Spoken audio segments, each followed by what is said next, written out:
ما باید بیایم آناتومی سر رو بشناسیم. خب ما وقتی میخوایم خیاطی کنیم اندازه گیری میکنیم دیگه، الگو رو میکشیم. الگو کشیدن کار رو واسه دوخت ما راحت میکنه. الان توی کوتاهی هم همین صورته. شما باید آناتومی سر رو بشناسید، بعد بیاین تقسیم بندی بکنید، تکنیک و شکل رو اجرا بکنید، در نهایت یه مدل کلی از توش در میادش. این جمجمه سر آدم، شکل سر کروی شکل دیگه، فرو رفتگی داره، برآمدگی داره، قوس داره. قسمت‌های مختلف سر. از قسمت این پشت سرتون دست بزنید، همه گردنتون یه 4 انگشت تقریباً بالاتر میاد، یه قوسی ایجاد میشه. خب زیر اون قوس، یعنی این قسمت، زیر این که سر بیاد کروی شکل بشه، بهش میگیم نیپ یا همون پس سر. خب بعد این قسمت رو ببینید، قسمتیه که سر داره گرد میشه میره بالا. این قسمت بهش میگن آکسیپیتال بون، استخوان آکسیپیتال. میاد بالاتر، میریم دوباره توی قسمت قوس سر. این قسمت رو بهش میگن کراون یا کرونال. و بعد میایم بالا، این قسمت میشه اوج سر، تاپ یا اپکس بهش میگن. اینجا رو مشخص نکرده بچه‌ها. این قسمت ببینید، این سر اوجشه، دوباره میاد یه قوسی پیدا میکنه، میاد به سمت پیشونی قوس پیدا میکنه. اینجا میشه فرانتال. خب توی کوتاهی، تو تمام این قسمت ها وقتی که ما داریم کوتاهی رو انجام میدیم، اگر زوایایی که انتخاب کردیم سطح سر باشه، تمام این فرو رفتگی ها و برآمدگی ها رو باید در نظر داشته باشیم. خب توی مدلی که اجرا میکنیم حالا بهتون میگم که زوایای سطح سر و محیط چیه. بعد میایم قسمت دو طرف بالای گوشمون، قسمت ساید سر میشه و قسمت تمپل میشه این قسمت های شقیقه هامون که شقیقه هامون که نداشت. خب و حالا این قسمت رو خیلی باهاش کار نداریم، پارشال ریج بهش میگن، خیلی باهاش کار نداریم. تو قسمت ساید ما فقط ساید رو باهاش کار داریم و تمپل هم خیلی توی تقسیم بندی و ایجاد شکل و تکنیک هامون تأثیری نداره. یعنی تو تقسیم بندی که ما انجام میدیم با تاپ سر کار داریم، با 2 تا سایدا کار داریم و قسمت پشت سر، و توی این قسمت ها زوایا تغییر میکنه. خب بریم اسلاید بعدی.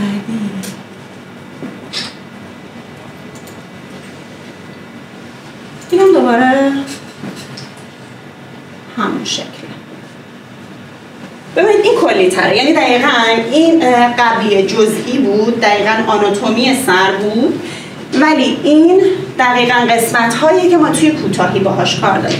یعنی قسمت نیپ کار داریم، آکسیپیتاله، بعد میره قسمت آکسیپیتال میشه، بعد میره کراون و فرانتال و ساید میشه.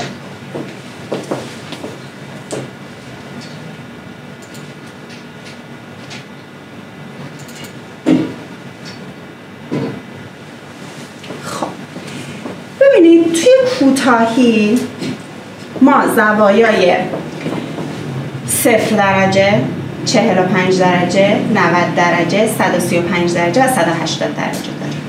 خب ولی این زوایا یه خط صاف که نیست، سر قوس داره. پس این زاویه ها تو هر قسمتی متفاوته.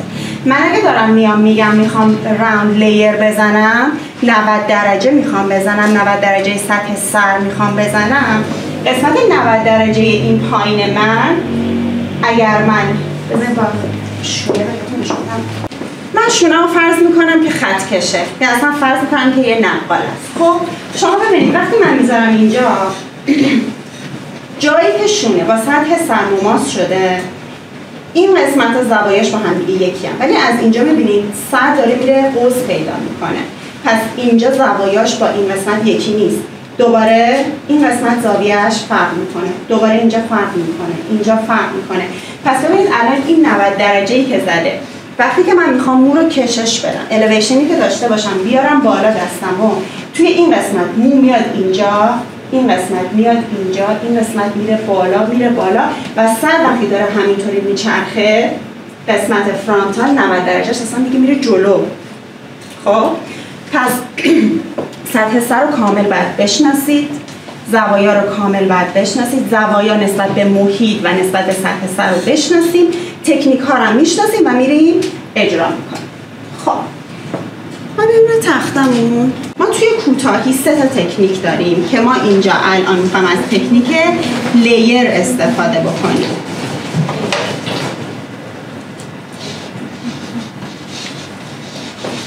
تکنیک لیر یعنی چی؟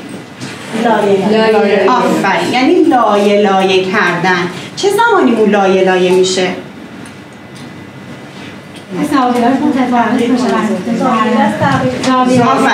تو چه زوایایی بریم مو خورد میشه تغییر میکنه؟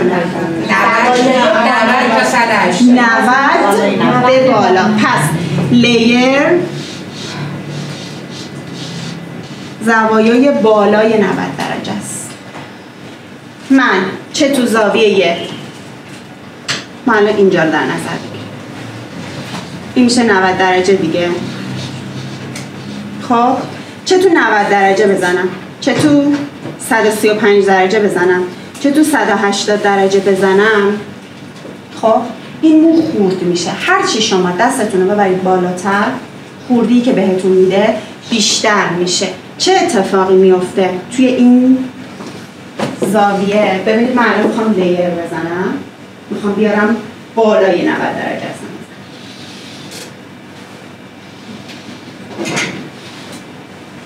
چه اتفاقی میفته؟ کوتاه‌تر میشه. آفرین. توی لیر زیر مو کوتاه‌تر، روی مو بلندتر. وقتی این بیفته چه شکلی بهتون میده؟ روی. یعنی این شکلی میشه. وقتی این بیفته این شکلی بهتون میده.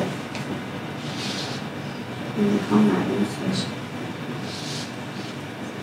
یعنی اینقدر اینجاست، اینقدر اینجا. خب پس یعنی شما وقتی زوایای بالای 90 درجه میری، روی مو کوتاه‌تر میشه، زیر مو بلندتر، خوردی مو بیشتر، حجم مو گرفته میشه.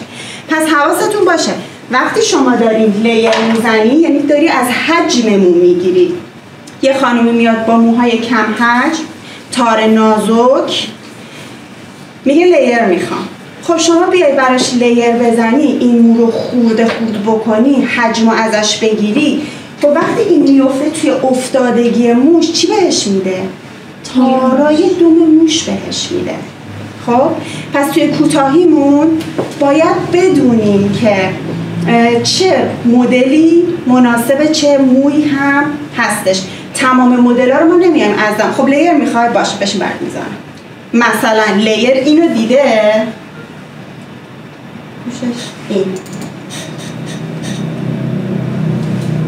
اینو دیده خوشش اومد، میاد دیگه لیر برم.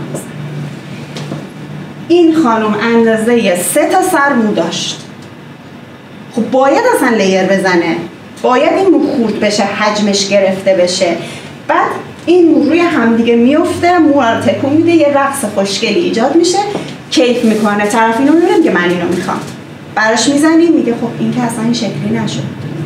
پس حواسمون هست موقعی که میخوایم مدلی رو برای کسی اجرا بکنیم، اولین کاری که میکنیم به طرف نگاه میکنیم، به موهاش نگاه میکنیم، ببینید تارهای موش قابلیت اینی که تو بیای تکنیک لیر رو ایجاد بکنی داره یا نداره. خب بچه‌ها بعضی از مدل ها توی بذار این سوال ازتون بپرسم، بدونید تفاوت کوتاهی آقایان و خانوم ها چیه؟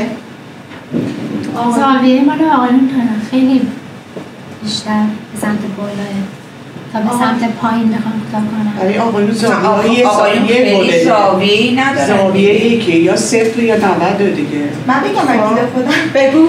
کلا آقایون احساس می‌کنم مدلشون خیلی محدوده. ما فقط مدل پیکسی و انگار زوایای خب پیکسی ما تو موهای خانوما میزنیم. آره ولی خب ما چندین مدلشون خیلی تنوع داره. آره نه میدونم اونو میدونم. میخوام بهم بگی که وقتی تو داری مثلا ببین لیر رو ما تو قد تا کمر میتونیم اجرا کنیم، تو قد 2 سانتی هم میتونیم اجرا کنیم. خب قد 2 سانتی بزنی میره تو مایه های پیکسی و کورنلی، وقتی بلند میزنی اینو بهت میده. میخوام ببینم که اصلا به آقایونم کاری نداریم، تفاوت ایجاد این تکنیک تو قد بلند با قد کوتاهش چیه؟ اون نمایی که بهت میده چیه؟ فرم گرد و چیزش منظور. خب همش راونده، فرقی نمیکنه. راوندی که داره اینجا به تو میده، تو اینجا میبینی راوندشو، خب ولی توی پیکسی یه سر گرد میبینی.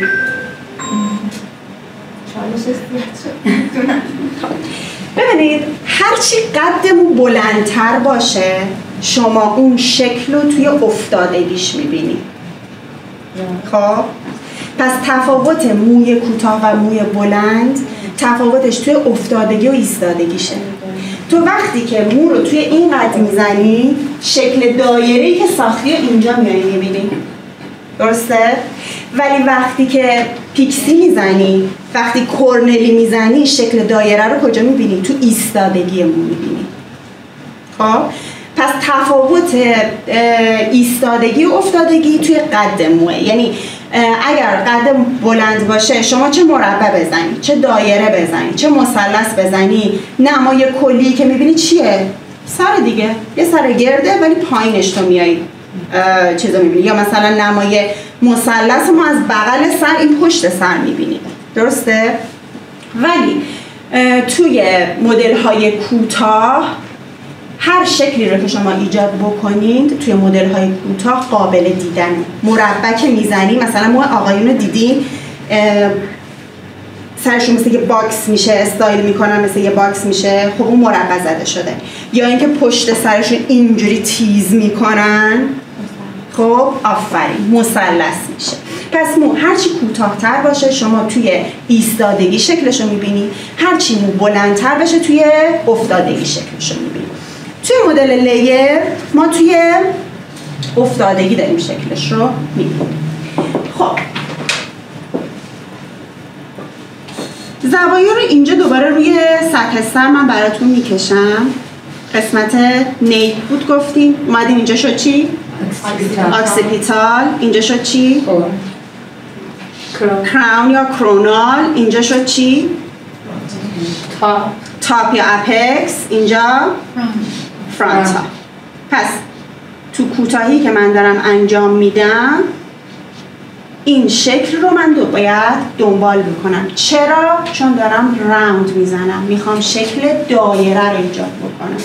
خب پس وقتی ما میگیم شکل دایره یعنی چی؟ یعنی شکل سر رو دنبال کردن. خب وقتی من دارم دایره میزنم الان از این نما ما فرض میکنیم از این گایدلاین یا همون راهنما من گرفتم، کوتاه کردم، حالا میخوام اینجا بهتون نشون بدم. قد مویی که زدم اینجا بوده، خب اینقدر من کوتاه کردم. وقتی من دارم دایره میزنم اگر این 10 سانت کوتاه شده، خب این قسمت هم باید همون 10 سانت باشه. این قسمت هم 10 سانت میشه، یعنی دقیقاً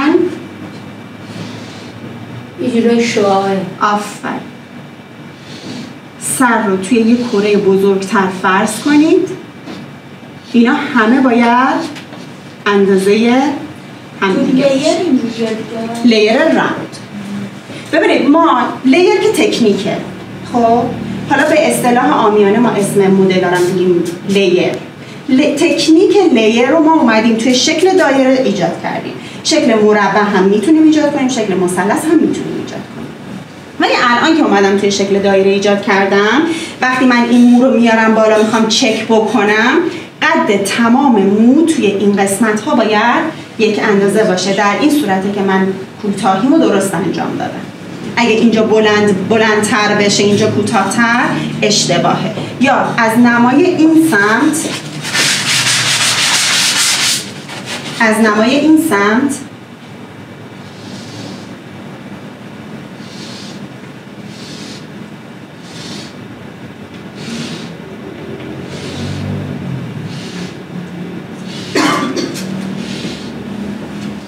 اینا همونطوری شعاعی میره. خب سوال؟ نه. خب ببخشید من یه سوال دارم می‌پرسم. بله. اگه شما فرمودین 10 سانته بعد اون که جلو زده شده 10 سانت راهنما هم هستیم با اونی که عقب هست یعنی کل مجموع همه 10 سانت بسته میشه. ببین تو شکل ارزی میره 10 سانت. تو قسمت اینم من بهتون خیلی خوب شد پرسید. ببینید ما یه طول سر داریم، خب یه عرض سر داریم. توی عرضمون سانتی که داریم میزنیم یکسانی میشه، ولی توی طولمون فرق میکنه، چون قد پشت بلندتر میشه، میاد رو خورد میشه، کوتاه‌تر میشه، چون دستم داره میاد بالا. توی طولش که میشه این قسمت، یعنی سکشن‌های طولی دارم در میارم دیگه، سکشن‌های عمودی دارم در میارم، این میشه طول. خب توی طول پایین بلندتر میشه، رو کوتاه‌تر میشه، ولی توی عرض سر توی این قسمت من اگر اینو بکشم بیارم اینجا، اگر 20 سانت 30 سانت کوتاه شده باید با این قسمتی که این بره همین اندازه باشه. این باید اینطوری دایره به این وصل بشه. شاید این کشیدن اینجا درست نبود، این ور بعد براتون میکشیدم، چون اون الان رفت توی طول. خب اینی که از الان این ور میگیرم باید یکسان باشه که شکل پشتی میشه راهنمای پهلو. جان راهنما میشه پشت سریه. هر لایه راهنمای لایه قبلیش میشه، یعنی نه هر لایه از لایه قبل راهنما میگیره. خب حالا مدلمون رو آماده میکنن. این تئوریش بود. تئوری اگر سوالی چیزی داری؟ برای همینه کراس چک که میکنیم همه. توی کراس چک خیلی ها میان اشتباه میکنن. ببین کراس چک میگیرن میارن مثلا اینو میاره عقب، خب میخواد چک بکنه، چقدر بودن میاره عقب میخواد چک بکنه. خب تو دایره زدی، قطعا باید اینم دایره باشه، ولی انگشتشون رو صاف میگیرن، اون شکلی که ساختن دوباره از بین میبرن. یعنی اضافه هایی که از دستشون میزنه بیرون اونو کوتاه میکنن، شکلش رو از بین میبرن، دوباره میشه مربع. که این باید همون حالت نیم دایره. آفرین، دقیقا باید همون حالت نیم دایره باشه. کراس چکی که میخوای بکنی با شونه میکشی، میاری کف دستت نگاه میکنی، هلالتو باید ببینی که ایجاد کردی. اگر هلال رو نبینی کف دستت یعنی دایره رو انجام ندادی.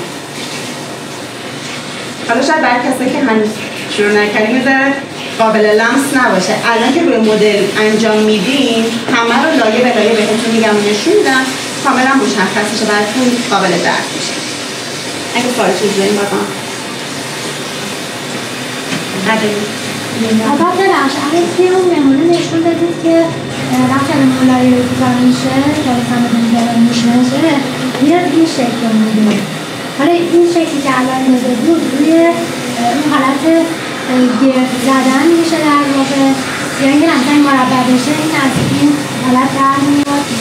ببین شکلی که ما میسازیم گفتم توی مدل توی قد بلند، خب شکلم میفته پایین، من شکلم رو اینجا میبینم، یا اگر کراس چک بکنم مو رو به سمت خودم بکشم شکلی که ساختم رو میبینم. خب حالا شما میگه اگر مربع بزنم چه اتفاقی میفته؟ شما وقتی داری شکل سر رو داری دنبال میکنی بغلا کوتاه‌تر میشه، چون داره میره توی این قوس کناری دیگه، این قسمت زده بیرون، این بلندتر میشه، میاد توی قوس کناری. من دارم اینو هی دنبال میکنم، دارم دورش میچرخم، هر چی میاد به سمت بغل کوتاه‌تر میشه، برای همین این قسمت رفته بالاتر.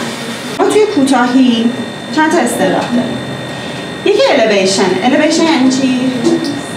بالا بردن کشید. آفرین، بالا بردن. ببینید اینی که ما مثلا میایم میگیم حالا کلمات انگلیسی به کار میبره میخواد کلاس بذاره، نه، باید بلد باشیم، به خاطر اینکه ما اینو یاد میگیریم. من همه رو فارسی مثلا میگم یاد میگیریم، شما میری یوتیوب، خب اگر تمام این اصطلاحات به گوشت آشنا باشه، همون طرف که داره انگلیسی حرف میزنه با همون دیدن با همون 4 تا اصطلاحی که داره میگه میفهمی داره چیکار میکنه. پس اصطلاحات بین المللیش هم یاد میگیریم. خب میگیم elevation. حالا چند تا elevation داریم؟ elevation یعنی کشش، یعنی بالا آوردن مو، یعنی مو از پوست سر بلند میشه میاد، یعنی elevation. خب حالا این elevation یه دونه low elevation داریم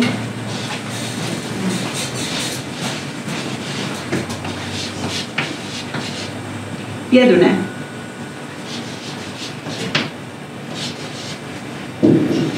mid elevation داریم، یه دونه high elevation داریم. خب low elevation یعنی چی؟ یعنی زوایای زیر 90 درجه، دست خیلی نمیاد بالا.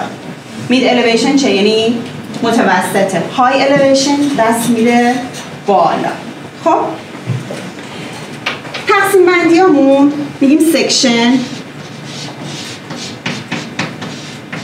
یه سکشن جدا میکنیم. خب و ما اولین کاری که میکنیم میایم سر رو به 2 نیمکره چپ و راست تقسیم میکنیم. یعنی چی؟ یعنی هم فرق سری که باز میکنیم ولی میریم دیگه تا آخر. بهش میگن لاین پروفایل.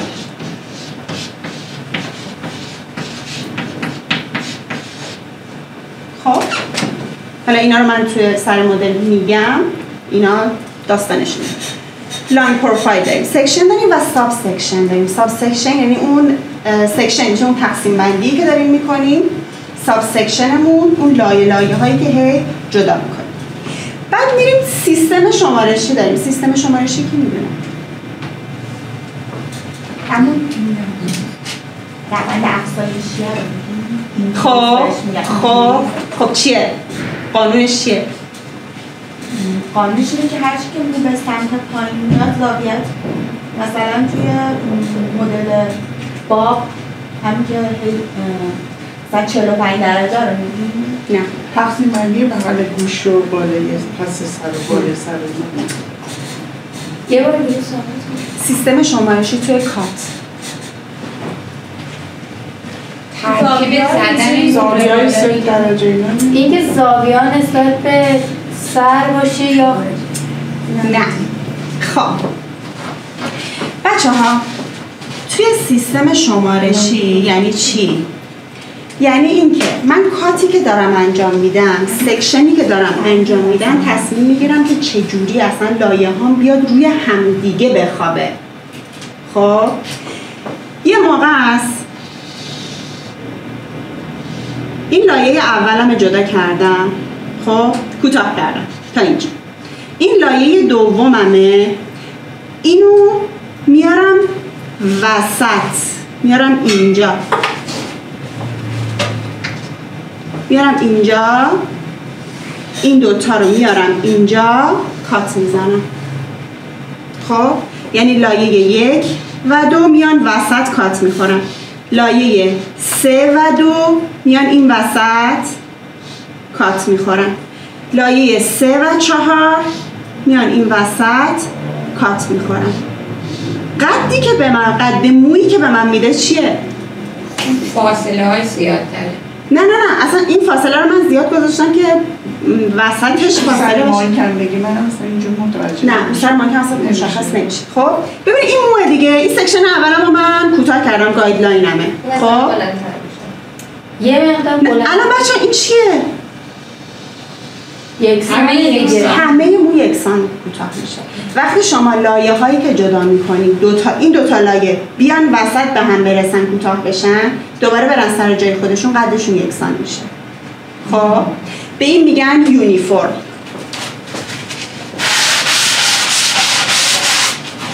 این میشه یونیفرم، یعنی یک شکل. مثلا یونیفرمی که مدرسه میشن همش یک شکله. این میشه سیستم شمارشی یونیفرم. بعد دومیش من سکشن اولیمو کوتاه کردم. خب سکشن این سر جاش میمونه، اینو میارم میخوابونم رو اولی کوتاه میکنم. وقتی ولش کنم بره چی میشه؟ یه کوچولو قدش بلندتر میشه. اوریب شده دیگه، اوریب شده اومده خوابیده اینجا. وقتی ولش میکنیم یه کوچولو قدش بلند میشه. یعنی 2 میاد میخوابه روی 1 میاد روی این. حالا 3 میاد روی 2، 4 میاد روی 3. اینا مثل گرادویشن مثل گرادویشن هم میشه. آره ببین اینا هر کدومش یه کوچولو قدشون بلندتر میشه. لایه‌های پایینی بلندتر میشه. ببین پایینی و بالایی اصلا ربطی نداره، بستگی داره تو از کجا شروع بکنی. خب یه موقع تو میای از این کنار شروع میکنی، هرچی میری به سمت عقب لایه‌های بلندتر میشه. یه موقع وسط پشت شروع میکنی، ربطی نداره از کجا شروع میکنیم. اون دیگه وقتی تو کار شروع میکنیم تصمیم میگیریم طبق مدل از کجا شروع بشه. ولی وقتی شما لایه 2 رو میای میخوابونی رو لایه 1، 2 رو میخوابونی رو 3 رو میخوابونی رو 2، 4 رو میخوابونی رو 3، یه روند افزایشی تدریجی بهت میده. خب یعنی مو به تدریج تا بیای برسی، مثلا از اینجا شروع کردی تا بیای برسی اینجا، یه شیب ملایم اینجوری بهت میده. خب بهش میگن اینکریز.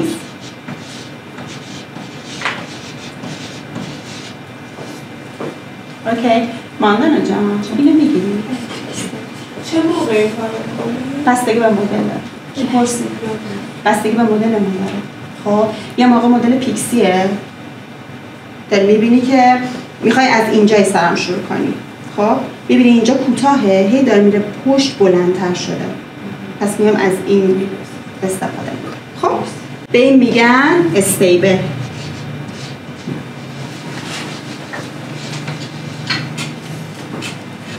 پس شد این سیستم های شمارشی. حالا برعکس این اینکریز هم داریم که خیلی استفاده نمیشه، بهش میگن دیکریز. حالا اسمشو بدون کاهشی، روند کاهشی.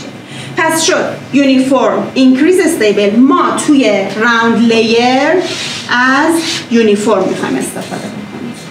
خب پس شد تکنیک چه تکنیکی میخوایم استفاده کنیم؟ تکنیک لیر. زاویه‌مون چی میشه؟ بالای 90 درجه، 90 و بالای 90 درجه. شکلمون چیه؟ راونده. یعنی چی؟ یعنی میخوام شکل سر رو دنبال بکنم. سیستم شمارشیم چیه؟ یونیفورمه. یعنی تمام لایه هایی که داره میاد باید قدش با هم دیگه یکسان باشه توی عرض، توی طول نه، توی عرض. خب سوال ندارید؟ این دو مدل میخواستم ببینم چه جور میتونیم ببین تو چه مدلایی؟ مثلا مدل باب هست که شیب تند داری اینجا. خب از پشت تو میای این راهنما رو میگیری، این لایه ها رو همه رو میاری روی این، حتی از قسمت ساید داری میکشی میاری عقب، بعد یه شیب اینطوری تند بهتون میده. وقتی استیبل باشه وسط راهنمات ثابته، تمام رو جدا میکنیم، هی میاریم میخوابونیم رو لایه اول.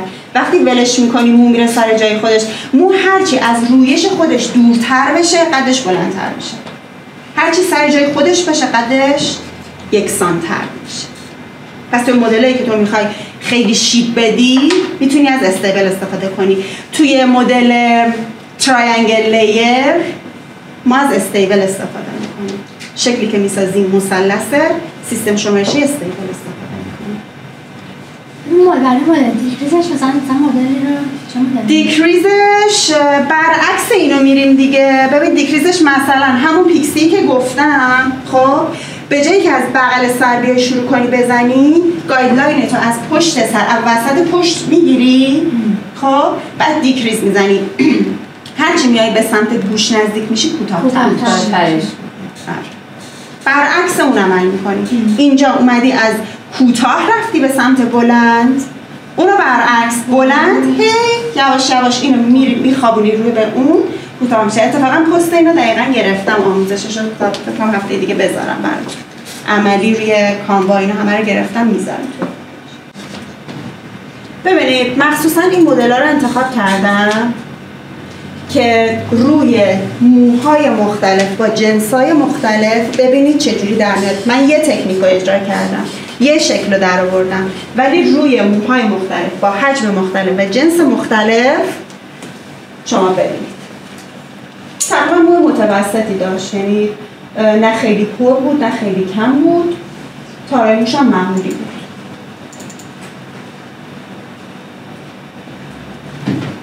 ببینید گردی رو ببینید کامل گرده.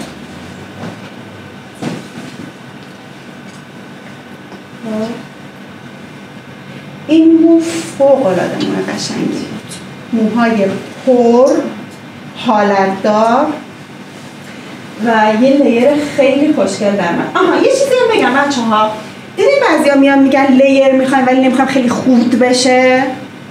خب یا میگن که مثلا بعضی آرایشگران میگن باشه نداره دستم میگیرم پایین تر برات کوتاه میکنم. خب شما اگه دستتو بیاری زیر 90 درجه که دیگه لیر نزدی، زوایای زیر 90 درجه که لیر نیست، داری حجم میدی به مو.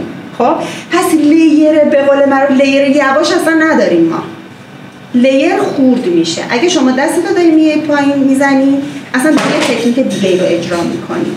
اگر موهای اومد موهای کم پشت نرم و نازک ولی دوست داشت مدل بده، شما کلاش براش میزنی که این نمای کلی این گرد رو بهت بده، ولی از حجم رو نمیگیری که اینا خورد بشه. خب براش کلاش میتونی بزنی. پس لیر زیر 90 درجه ما اصلا نداریم. ببخشید جان، من چون دو تا جا دستیار بودم، مثلا دوتاشون هم با سابقه بودن کار می‌کردن، من لیر رو دقیقا همین کار کرد. لایه اول رو لاین میزد، لایه دوم رو 45 میزد، از لایه بعد میرفت بالا. نه تازه لایه بعدش 90 میزد و همینجور میرفت بالا. میگفتش که من هیچ وقت از اولین لایه 90 شروع نمی‌کنم. ببین پایین یه خوردی بهت میده، ولی وقتی تو داری زیر 90 درجه میزنی داری حجم میدی بهش، چون مو بلنده در نهایت خوردی رو میبینی. خوردی رو 90 نمیزن، از پایینا خوردی رو کم میزد. میدونم چی میگی، در نهایت این نمای خورد رو بهت میده. خب ولی تکنیکی که اجرا شده تکنیک لیر نبوده، ولی آرایش و شکل پایانیش تقریبا میشه همین میشه نوع داره. همین دارم میگم لیر یعنی زوایای بالای 90 درجه. اون یه خوردی داده به مو، یه خوردی به مو اومده، یه خوردی به مو داده فقط. خب تو قد بلند نماش همین میشه، ولی اگه تو قد کوتاه تو بری زیر 90 بزنی بعد یه رو خورد کنی، بعد وقتی براشین میکنی اون قسمت پایینه گرد میشه، بغ میکنه، نمیخوابه این مدلی، چون حجم داده میشه بهش وقتی زیر 90 درجه میزنی. خب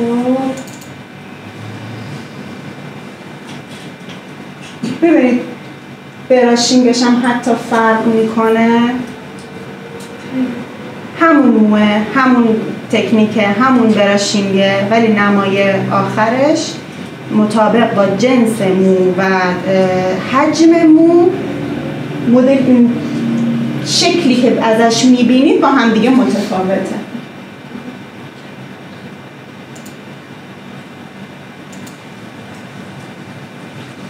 من خودم عاشق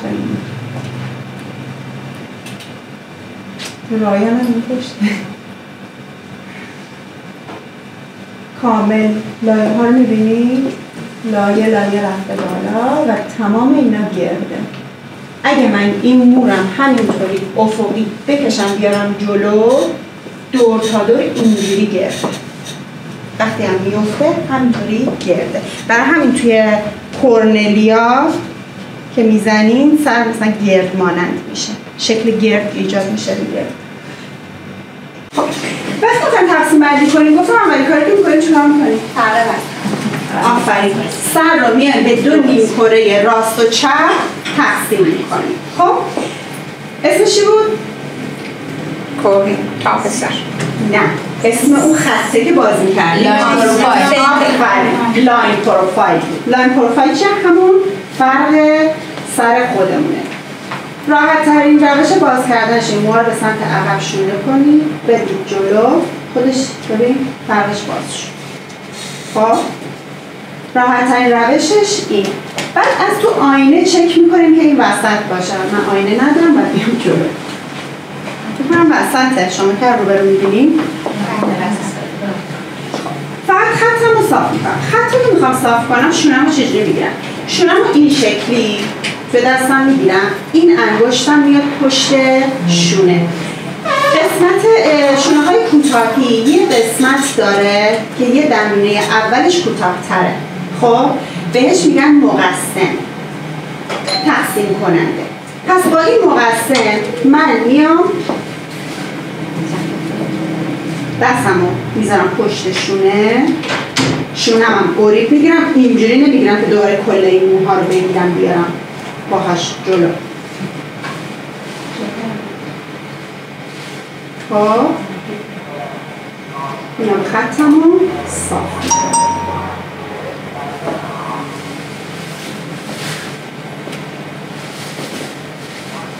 خط زمین بالا.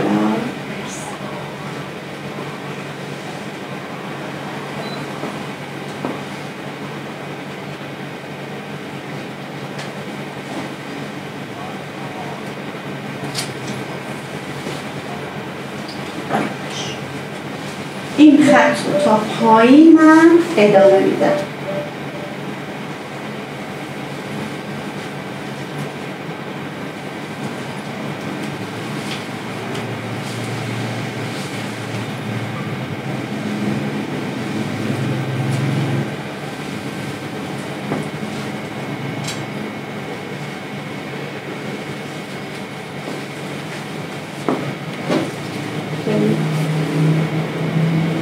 پشت گردنش رو می‌بینید یه موی داره. اکثرا این قسمت رو داریم.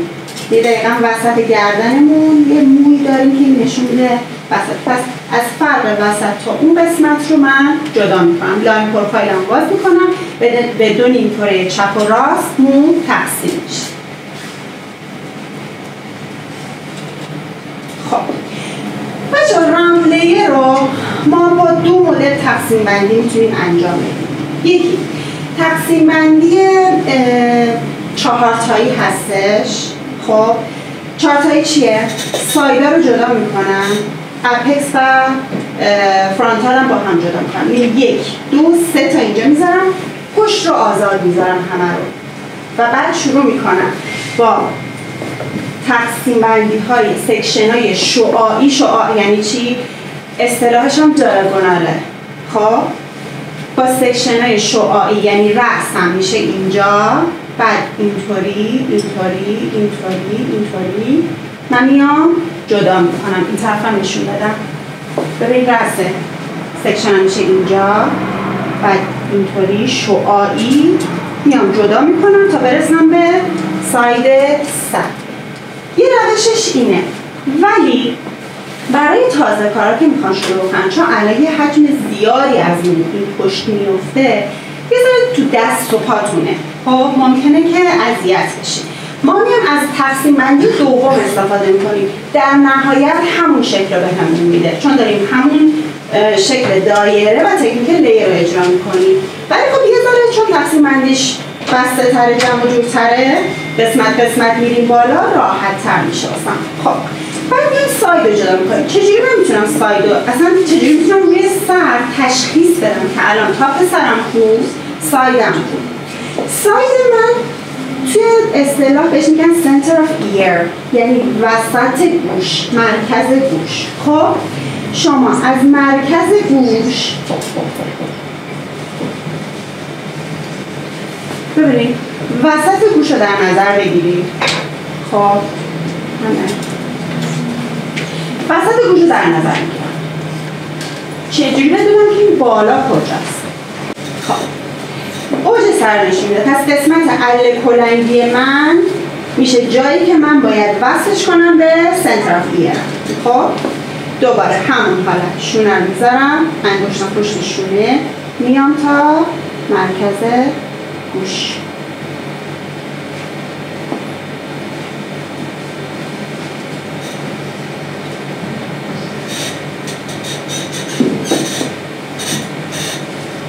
این سمت همینطور.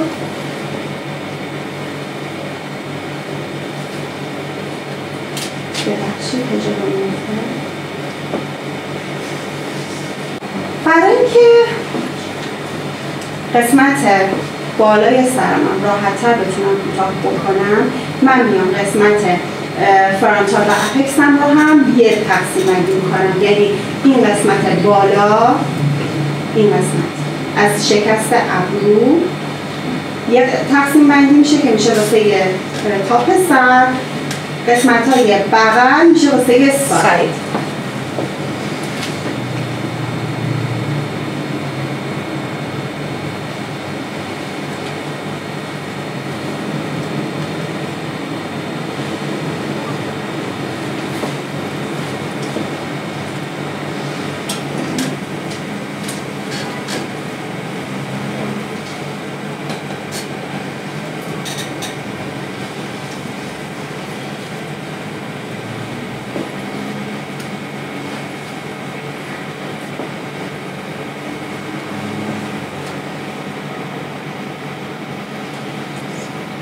سکشنی که جدا میکنید قشنگ شونه کشی بکنید، گره نداشته باشه، چون وقتی میخوایم باز کنیم جدا کنیم اگر گره داشته باشه مشتری اذیت میشه دیگه.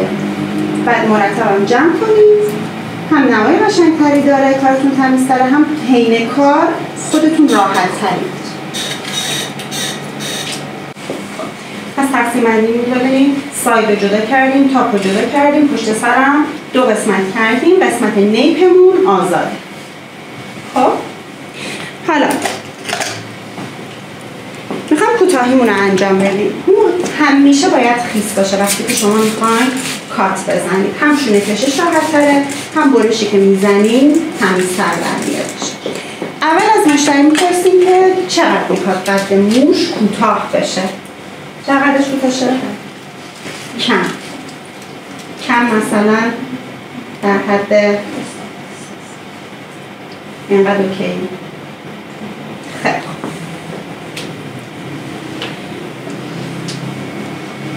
یه چیزی بگم بچه ها، موقعی که شما دارین لیر رو تو قد بلند میزنی، خب قدشو مثلا اول میتونید تعیین ارتفاع بکنید، بعد برید قد رو کوتاه بکنید. خب ولی وقتی که طرف موهاش تا اینجاشه میگه 2-3 سانت هم کوتاه بشه، هیچ وقت نگید اول قد مویی که تا اینجاه 2 سانتش هم بزنید بعد بیاین لیر کنید. خوردی اینجا میفته اینجا. پس تو قد کوتاه شما همون قد موی مشتری رو نگه دارید، بعد بیاین لیرش کنید. اون ناخودآگاه قسمت‌های بغلش رو داری گرد میزنید، قسمت‌های بغل کوتاه میشه. قسمتی که میفته از پشت میفته روی شونه‌اش، مثلا میگه تا اینجاها میخوام، اول نگه تا اینجا پشت سر کوتاه کن بعد برو لیر کن. یه چیز خیلی فاجعه‌ای میشه، یعنی اینجاها اینقدر کوتاه میشه میپره بالا که زشت میشه. پس کسی که قد موهاش تا اینجاه میگه میخوام بیاد روشونه ولی لیر بزنم، مثلا همون قد رو نگه دار، شروع کن به لیر کردن. خودش وقتی میرسه به قسمت‌های ساید میاد بالا. ولی وقتی قد مو بلنده، این مقدار از خط سوتی هم پایین تره، میگه 2 سانت بزن 3 سانت بزن، اوکی بزنید بعد بیاد لیر بکنید. خب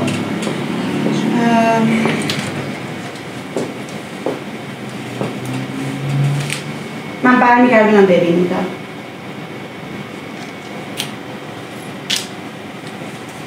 خیلی خوشمزه. آره من خوشم به شما ها میشه. هنجاست. یه نصف سر برای این بر میزنن، نصف سر رو بیان با این سم اون بر میزنن. یعنی الان اگه نمیبینی نگران نباشید. خب بچه ما همیشه اول تعیین ارتفاع میکنیم. تعیین ارتفاعمون گفت 2-3 سانتی، چون موهاش قبلا لیر بوده میبینید وسط بلندتر، بغل خودش کوتاه‌تره. خب من میام همون بلندیه رو فقط میگیرم با این بغلا یکسان میکنم که خیلی هم موهاش کوتاه باشه. مبارک. خب ببینید تعیین ارتفاع کرد.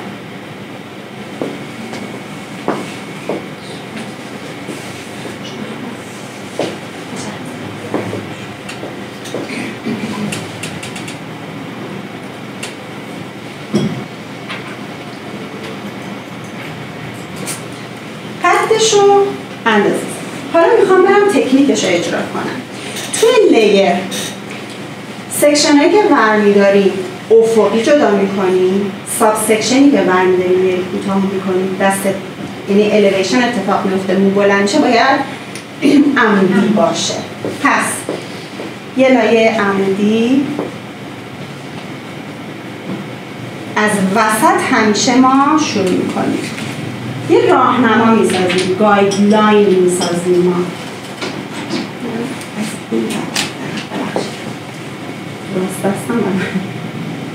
گایدلاین میسازم.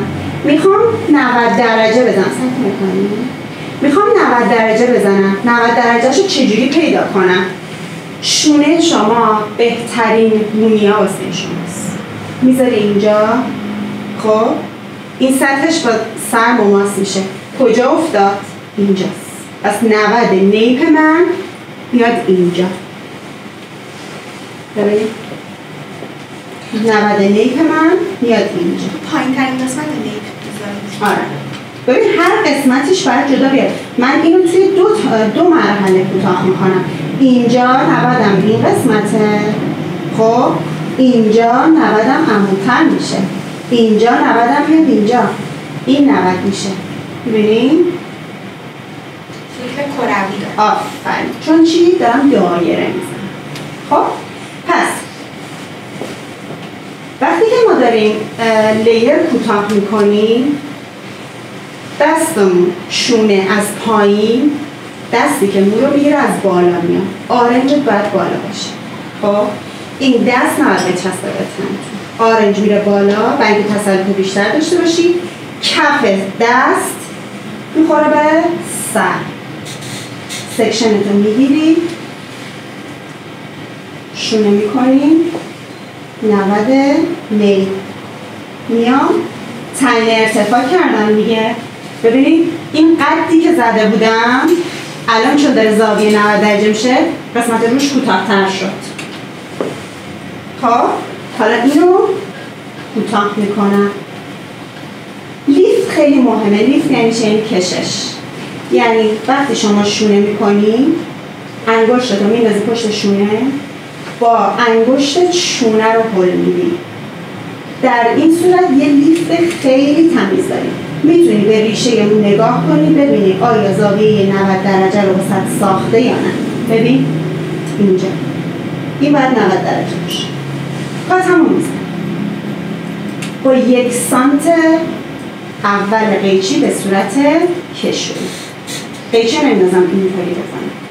حالا 90 اینجا رو میخوام چک کنم دیگه. پایینی رو میندازم، میام دوباره چک میکنم ببینم اینجا بازم اضافه داره. میبینی؟ یک کوچولو در حد نیم سانت. دوباره کشویی میزنم. این شد راهنمای من. حالا اون سیستم شمارشی که گفتیم نفهمیدیم. خب ببین من میخوام از سیستم شمارشی یونیفرم واسش استفاده کنم. یونیفرم یعنی چی؟ یعنی یک شکل واحد. پس یعنی اگر قد موی من الان اینجا 40 سانت شده، خب من میخوام تمام اینا به همین حالت اینطوری گرد بشه بیاد این سمت. این برای هم 40 سانته ها، ولی چون رفته توی فرو رفتگی وقتی میفته این بلندتر میشه، این میاد مثلا یه 2 سانت بالاتر. برای همین راهنما دوباره میگیرم، یه سکشن دیگه، یه ساب سکشن میگیرم، این دوتا میان وسط هم دیگه به هم میرسن. ببین اگه میخواستم ثابت بگیرم اینجا میشد. خب ولی من میخوام بین این دو یه ذره دیگه عقب. آها این فضا رو میبینید 2 سانت شد. خب این میاد وسط این 2 سانت کوتاه میشه. اگه من اینو میوردم اینجا شد اینکریز، ولی الان چون آوردم وسط دارم کوتاه میکنم میشه یونیفرم. پس این دوتا با هم دیگه میان وسط، راهنمامو میبینم، کوتاه میکنم به صورت کشویی. ببخشید توی انگلیس اگر میشد جلو بلندتر میشد دیگه توی اینکریز بلندتر میشه. ببین اصلا واسه لیر که نمیتونی استفاده کنی. نه هر لایه از لایه قبلش بلندتر میشه. خب بچه‌ها توی شکل دایره، خب من الان مدل رو نمیچرخونم ولی موقعی که ما داریم کوتاه میکنیم به صورت ثابت ایستادیم. خب وقتی دارم کوتاه میکنم، وقتی میخوام دایره بزنم دارم میگم شکل سر رو دنبال میکنم دیگه، پس نباید ثابت یه جای ایستاده باشم. سکشن اولی که میزنم روبروشم، سکشن بعد یه کوچولو میام اینورتر، دوباره میام اینورتر، دوباره میام اینورتر، دوباره میام اینورتر. پس شکل سر رو دنبال میکنم تا به هم شکل دایره رو بده. اگر من یک جا وایسم و کوتاه کنم، همه اینا بیاد این قسمتی که من هستم، یعنی در واقع میشه یه ربع. آفرین. یه باکس پشت سر میشه، تمام این موها بیاد توی مربع کات بشه، توی این باکس کات بشه، به من لیر مربع میده. ولی من میخوام راوند لیر بزنم، لیر دایره بزنم. دوباره یه سکشن دیگه جدا میکنم. الان برای این برای یه سکشن دیگه جدا کردم. راهنما از یه لایه قبلی میگیریم همیشه، یعنی یه لایه کم میشه، یه لایه اضافه میشه، یه لایه کم میشه، یه لایه اضافه میشه. خب ببینید الان دوباره این قسمت رو میخوام بزنم، پس باید بیاد اینجا. هر موقع میبینیم ریشه خشک شد آب بزنم.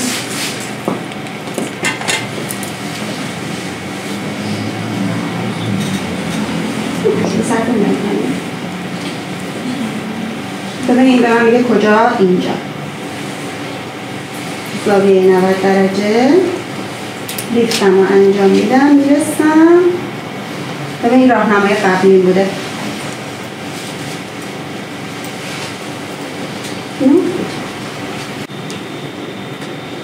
پس هم میزم پشت شونه، چون قبلا لیر بوده موهاش خیلی بلند نیست. دوباره یه لایه میدم عقب، یه لایه بهش اضافه میکنم. کجا باید بزنم؟ این قسمت. جهت رو میبرم اون سمت، برای دوتا لایه رو سعی میکنم وسط به وسط هم بیارم، کوتاه کنم.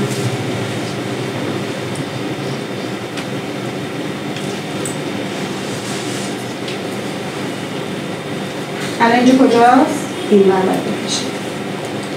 حواستون باشه از شونه جلوتر نمیدیم ما، چون داریم پشت سر رو کوتاه میکنیم، از گوش به عقب داریم کوتاه میکنیم. یاد نکشه اینجوری ببریم اون سمت. آزاده جون من همیشه حالا اینم دقت میکنم اینکه تو مسیر رویشمون همون میشه دیگه وقتی به شکل آفرین. دقیقاً وقتی ببریم اون بر انگار از مسیر رویش خارج شد. دقیقاً ما توی دایره تمام موها رو سر جای خودشون فقط میاریم بالا، زاویه میدیم بهشون، کوتاه میکنیم، خودش گرد رو به همون میده. خب ببینید الان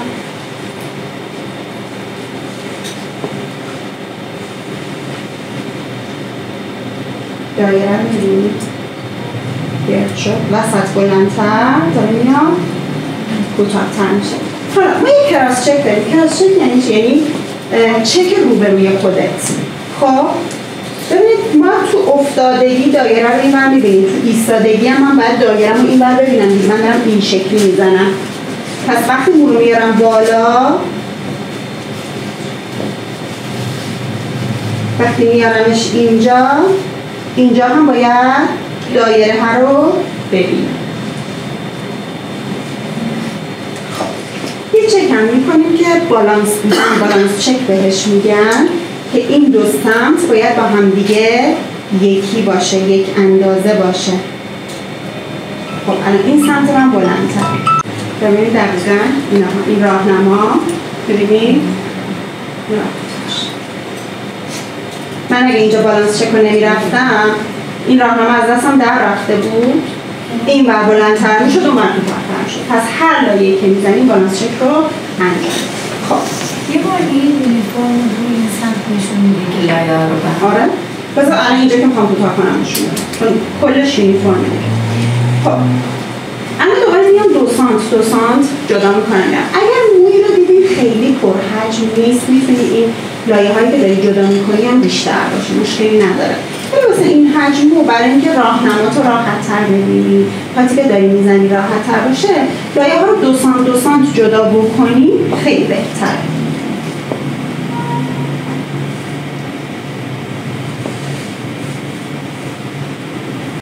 همیشه ما توی کوتاهیامون از همون قسمتی که اول شروع کردیم تا آخر از همون قسمت شروع بکنیم.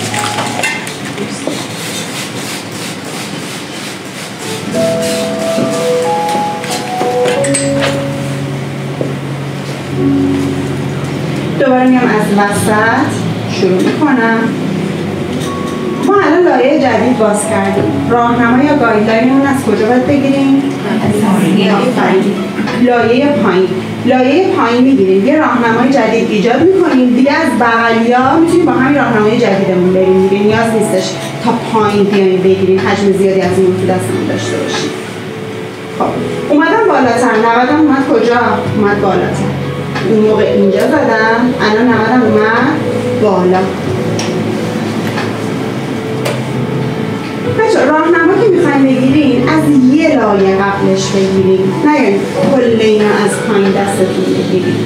خب برای اینکه مخصوصا وقتی تو زوایای بالا لایه میزنی، تو اومدی خورد کردی دیگه، لایه کردی، از این پایین میای میگیری میکشی بالا، اصلا اندازه هاش به هم میخوره.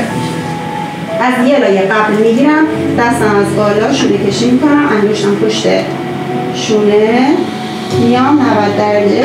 ببین رسیدم به راهنما، میبینی؟ کوتاه به صورت کشون.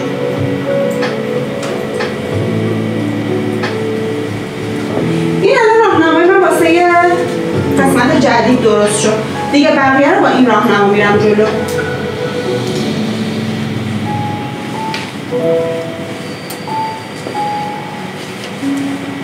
ببین یونیفرم گفتی نشون بدم توشی لیلا ببخشید. ببین من اینو اینجا زدم دیگه.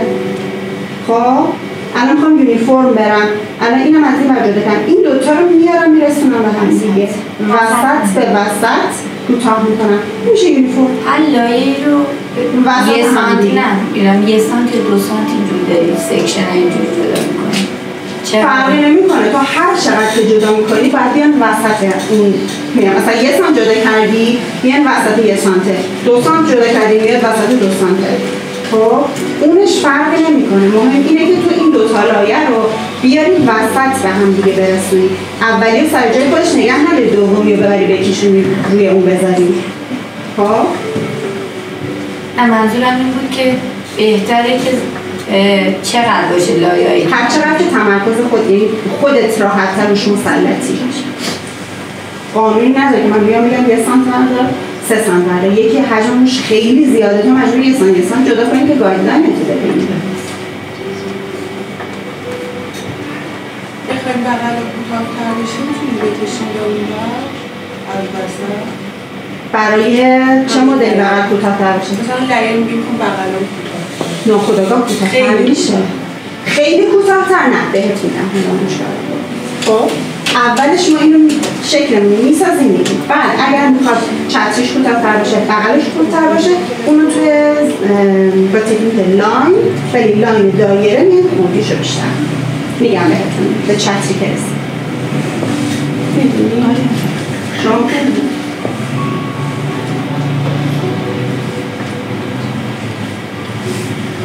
ببین چهارشونه کشی میکنم، تو ریشه مون باید صاف شده باشه. آروم میام راهنما رو میبینم،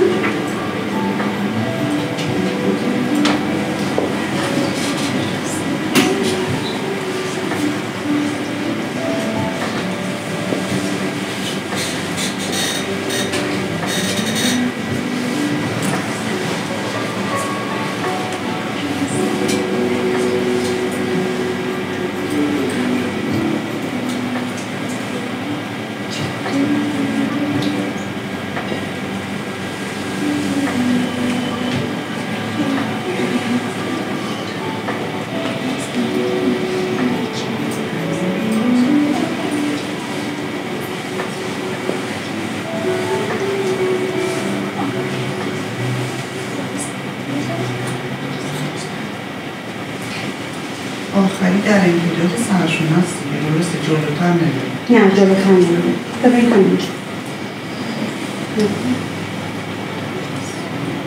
همینجا جلوتر نمیرنشتش.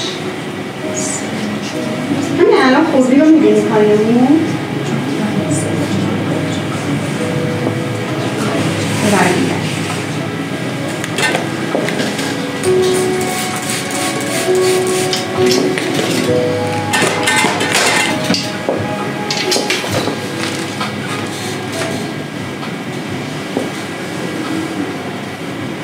اگر شما راست دستی این سمت باید بسید، سمت چپ باید بسید. اگر چپ دستی این سمت راست نیستی. خب ولی سر رو دنبال میکنی، حرکت داری، ثابت با این هستی.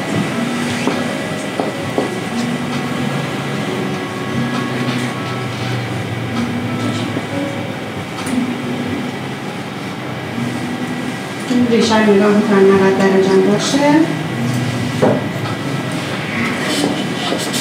دوباره یه لایه ازش کم میکنم، میذارم کنار، یه لایه بهش اضافه میکنم، یه قدم اومدم جلوتر.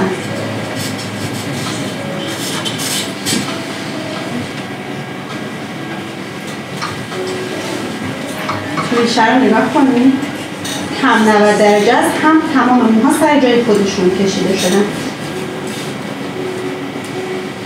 دوباره یه قدم میام جلو.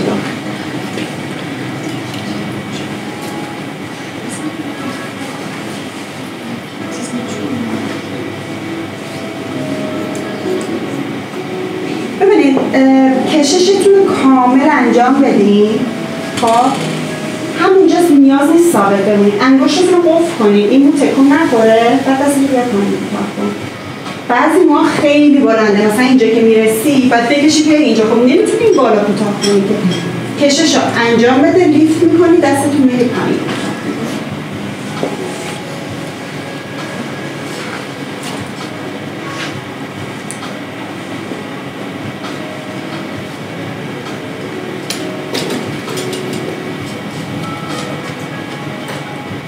یک کم انجام دادم، دستم آوردم جایی که راحت هم کات بزنم.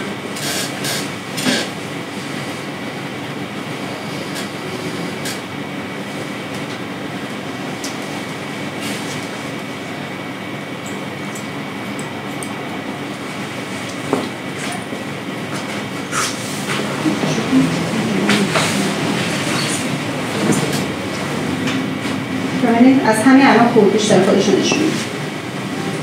نمیشه پیش اومده برای شما که مشتری خیلی بی‌حوصله باشه، بخواد کار عجله‌ای بخواد دوست داره لحظه یکی ثانیه انجام بشه. ببین اولا که حرکات مدرن شما اصلا نمیتونی سریع انجام بدی. خب البته که الان من چون دارم آموزش میدم انقدر آروم دارم کشش رو انجام میدم، کات رو ریز ریز انجام میدم، ولی باز هم مثل مدل زمان قدیم که میشستی یه رو به واسط کوتاه میکردم، براشینگم نمیکردم میفرستادم خونه، اصلا نمیتونیم اونجوری انجام بدیم. به خصوص بعضی از مدل‌ها که باید آوتلاین بزنی، باید اون خط خارجیش رو خوشگل در بیاری، باید پیتاژ کنی، تکسچرش کنی، تمام اینا زمان بره.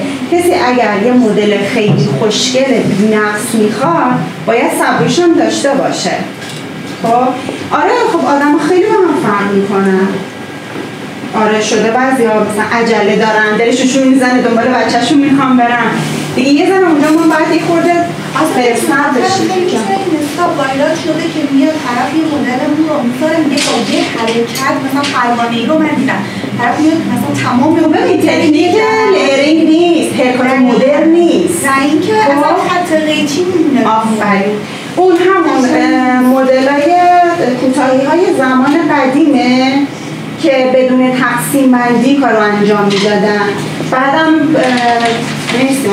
بعدم کلی خط قیچی میموند و یه طرف کوتاه‌تر یه طرف بلندتر بود و اینا. آره سبک قدیمه. بعد اونا بیشتر پستاییه که واسه جذب فالووره، چون مثلا طرف میبینه مثلا نوشته که خودت موهاتو تو خونه کوتاه کن. آره دقیقاً.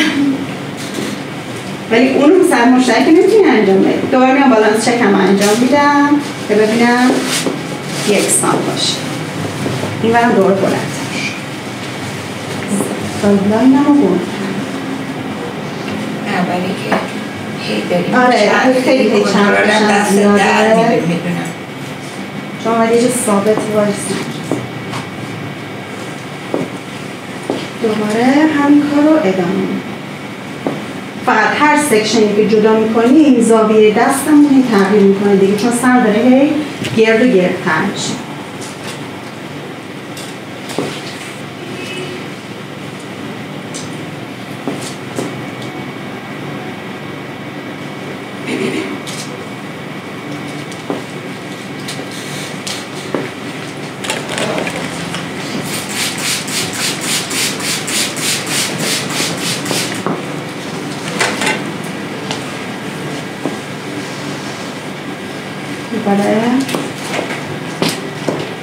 از وسطشون از پایین گایدلاین میگیرم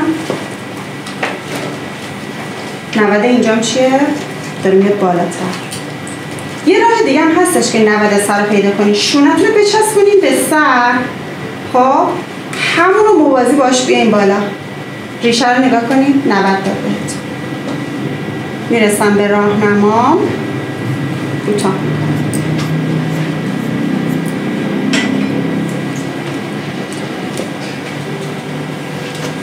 دوباره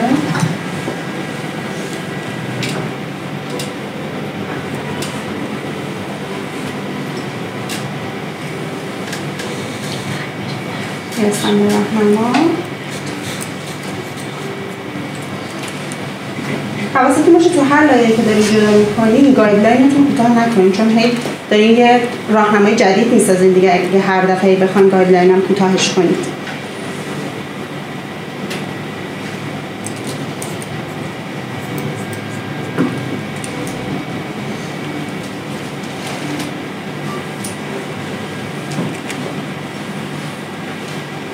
من هی دارم میرم عقب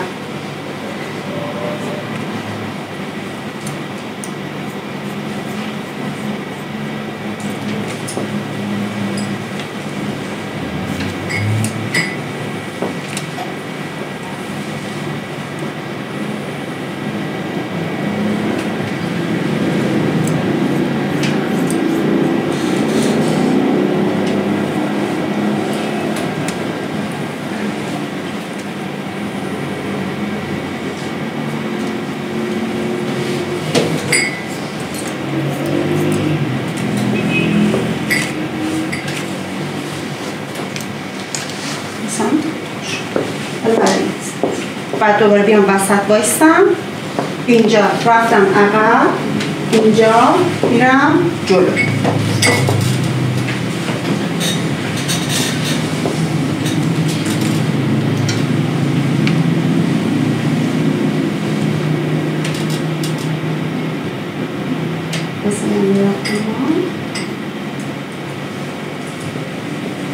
دوباره یه لایه کم میکنیم یه لایه بزن بودی خوشگل میده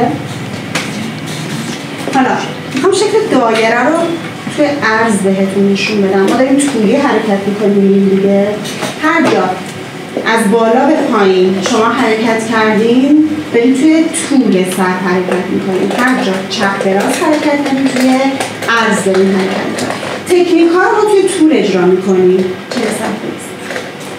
تکنیک ها رو توی طول اجرا میکنیم شکل ها رو توی عرض میسازیم دیدین تکنیک لیر طولی جدا کردم دارم میرم بالا شکل دایره عرضی دارم حرکت میکنم خب الان اینجا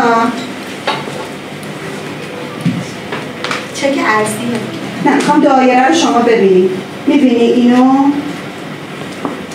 میبینی گرده خب بعضی توی کراس چک میان این اینجوری میگیرن میبینن که خب این گرده خب این اضافه است اینا خب شکل رو داری خراب میکنی شکل از بین میبره پس نباید شکل رو از بین برد شما شکل دایره ساختی این دایره رو گردی رو باید توی عرضت هم بگید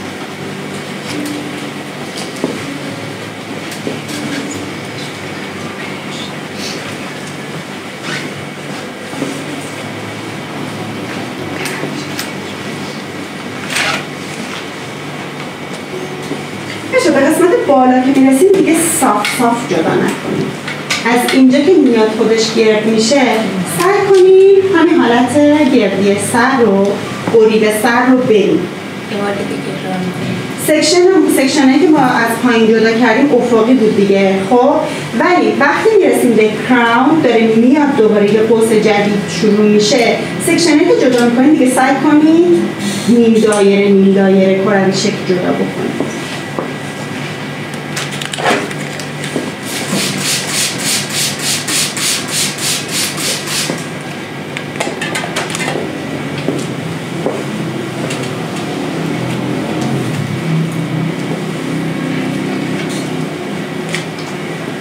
دوباره از وسط شروع میکنم. راهنما از پایین میگیرم.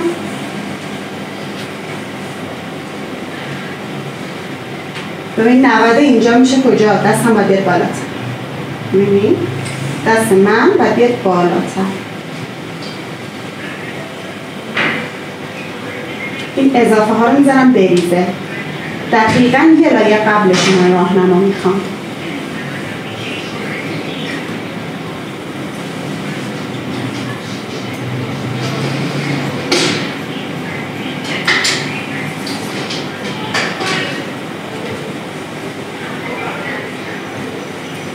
دوباره یه قدم میام عقب. به ریشه نگاه میکنم کاملا 90 درجه باشه. دستمو قفل میکنم میام پایین به ساعت کشویی کافم. دوباره یه قدم میام عقب لایه جدید. 90 سطح سر لیفتم و میام بالا میرسم به راهنما.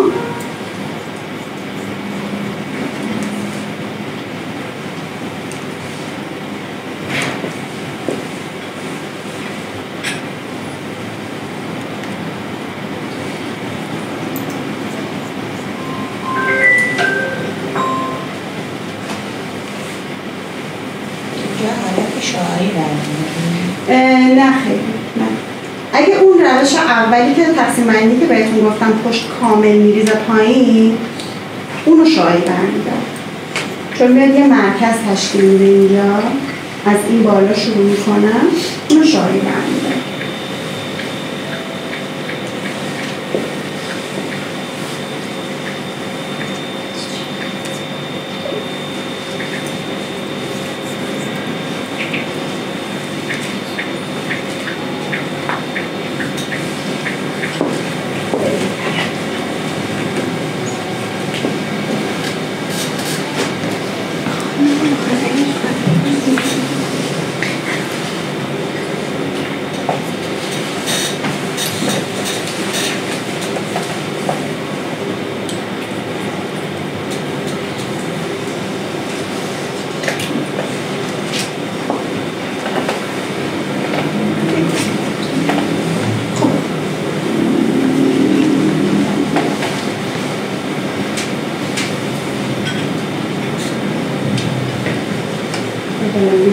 ریشه رو نگاه میکنم 90 درجه باشه و سطح سر میرسم به راهنما.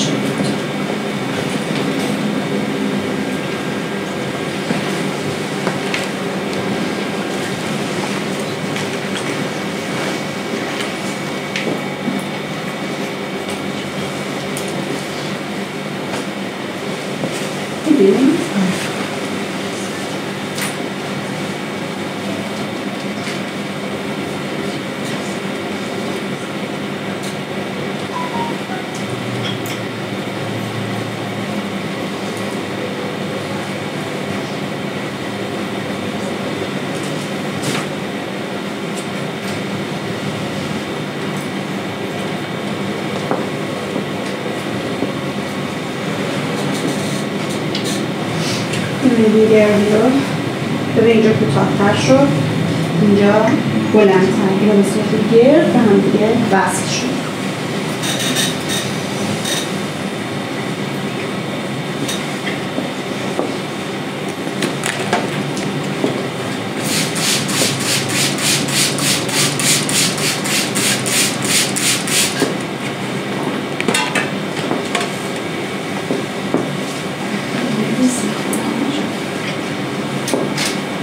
دوباره میام از مرکز شروع میکنم.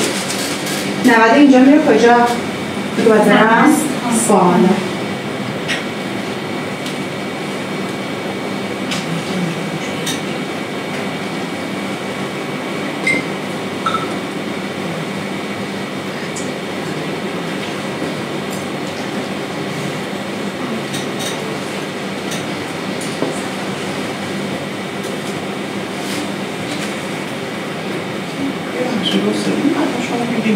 نسبت به سطح سر زاویه 90 درجه وقتی بخواید حساب کنیم نیم دایره حساب کنیم وقتی دست شما میره به سمت بالا میشه 180 درجه. 180 کجا میشه؟ اگه من دستم بره به سقف 180 میل میشه. شما 180 محیط داریم میگیم. ما دو نوع زوایا داریم. یه زوایا نسبت به سطح سر داریم، یه زاویه نسبت به محیط داریم. زاویه محیط چیه؟ همین اتاقی که بیرونه. یعنی من دستمو ببرم سقف، البته اونم بازم 90 دستمو ببرم سقف 180 محیط میشه. دستمو اینطوری عمود بیارم جلو میشه 90 محیط. دستمو صاف ببرم پایین 0 محیط. خب ولی من دارم سطح سر رو دنبال میکنم. ببینید مو رو که من دارم اینجا میکشم، در هر صورت هر دوتاشون یه منظور دارن میره. نه اصلا مو رو مثلا حالت تیکه تیکه میکنه دیگه. اینجا قاطی مو رو تیکه تیکه میکنه. زاویه زمین رو شما میدونم زاویه زمین رو الان شما دارید نسبت به سر داری هی میگی 90 ولی اگه بخواین حساب کنیم به شکل نیم دایره این زاویه انگار از 90 شروع شد اومد تو 130 اومد تو 135 نسبت به محیط. همون دیگه نسبت به محیط. ولی ما تو شکل دایره با سطح سر کار داریم، با محیط هیچ کاری نداره. خب آره اینجا که برسم میشه 180 محیط ولی میشه 90 درجه سر. ببینید این سطح سر دیگه. این سطح سر من وقتی عمود میکنم به سطح سر میشه 90 درجه ولی تو محیط بخوام در نظر بگیرم 180 محیط. بعضی از محیطا خب دقیقا همون بود که من براتون کشیدم دیگه. ببین این میشه سطح سر، این سطح سر دارم دنبال میکنم میرم. خب ولی به محیط که مثلا بعضی از مدل‌های ولفکات خب میگه 180 محیط بزن. یعنی چی؟ یعنی شما همه مون یه سکشن از بالا تا پایین باید جدا کنی، همه رو بکشی بیاری سر به سقف. اینو همه رو هر موقع این مدلی کشیدی آوردی بالا زدی اون میشه 180. ولی ما داریم سر رو شکل سر رو داریم دنبال می‌کنیم. یه جاهایش میشه 90 محیط، یه جایش میشه 180 محیط. 180 سر این شکلی میشه. 180 سر نه. سر بستگی داره. نه اینجوری میشه اینوری میشه. خب بستگی داره کجا بزنیم. 180 اینجا قسمت تیل قسمت تا پسر بخوایم حساب کنیم میره جلو. اینوری میشه. اینوری و اینوری. ولی 180 اینجا کجا میشه؟ میاد بالا. چون سر داره میچرخه دیگه.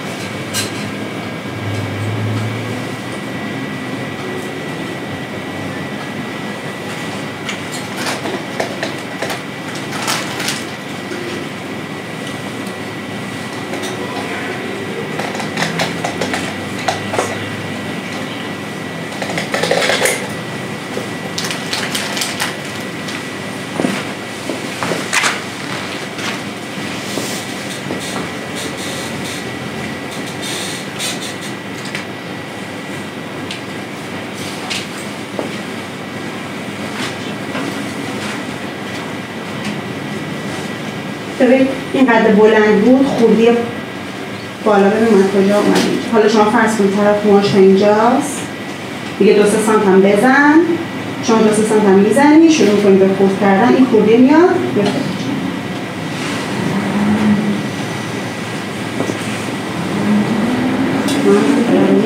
شما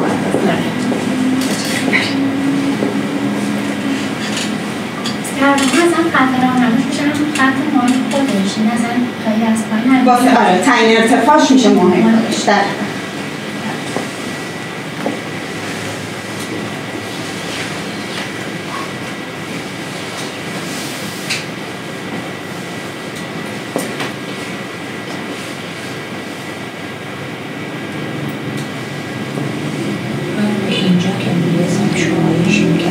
میتونی شعاعی هم برداری؟ آره شعاعی هم میتونی برداری.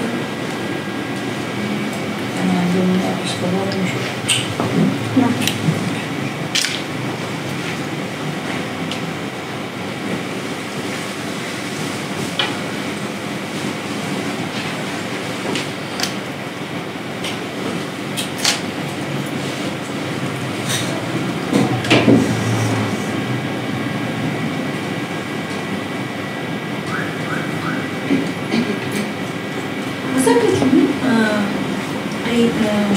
قیچی رو بخوام قفل کنیم دسته حالا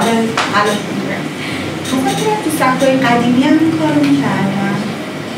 نه خیلی نه من دقیقا شخصی که 30 سال سابقه کوک داشت، کوتاهیاش هم خیلی قشنگ بود واقعا، ولی اصلا نه تو مش نمیگرفتن. دست آسیب میبینه. نه دست آسیب نمیبینه. واسه امنیتمون ببین وقتی من اینجوری گرفتم، من خودم هم بعضی اوقات این مدلی میگیرم، ولی صرف باید بگیرم که این وسطش باز نباشه، چون حواسمون نیست این وسط بازه، داری شونه کشی میکنی، خب اینجوری شونه کشی میکنی، یهو این قیچی میره لای مو. برای همین میگیم غلاف کن که سر قیچی پایین باشه، تا هرچی هم شونه کشی میکنی این مو قیچی یهو مو رو نمیره، برای این غلاف میکنی.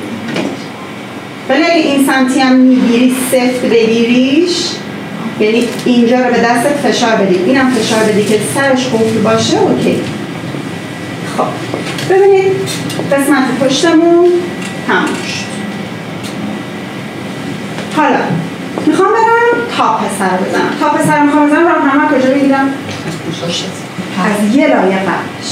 همیشه هر جا هستی میخوای کوتاه کنی، از یه لایه قبلش راهنما بگیر. تمام. اگه جلوی سر مثلا بنا به دلایلی قبلا کوتاه‌تر کرده باشن چی؟ خیلی کوتاه نمیرسه به دستت دیگه. درسته. به دستت نمیرسه. اینجوری دوتا فاصله نمیفته. کاش نمیتونی. این فاصله رو میخواد اون فاصله رفتش. ببین این فاصله شما این قسمت سر افتادگی اون به سمت پشته، این قسمت فرق وسط افتادگی به سمت سایده است. خب شما بیشتر با سایدات باید کانکتش کنی تا با پشت بخوای کانکتش کنی.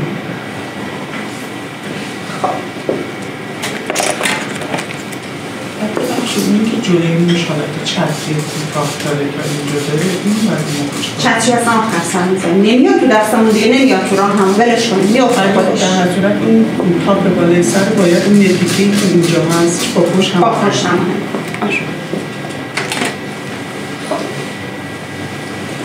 بیام به سمت جلو شروع میکنم. خب از وسط دوباره یه راهنما ایجاد میکنم. این شد راهنمای جلوی سرم. حالا سکشن جلوی سرم بیام از یه لایه قبلش از پشت راهنما بیام بالا. نوده اینجا کجاست؟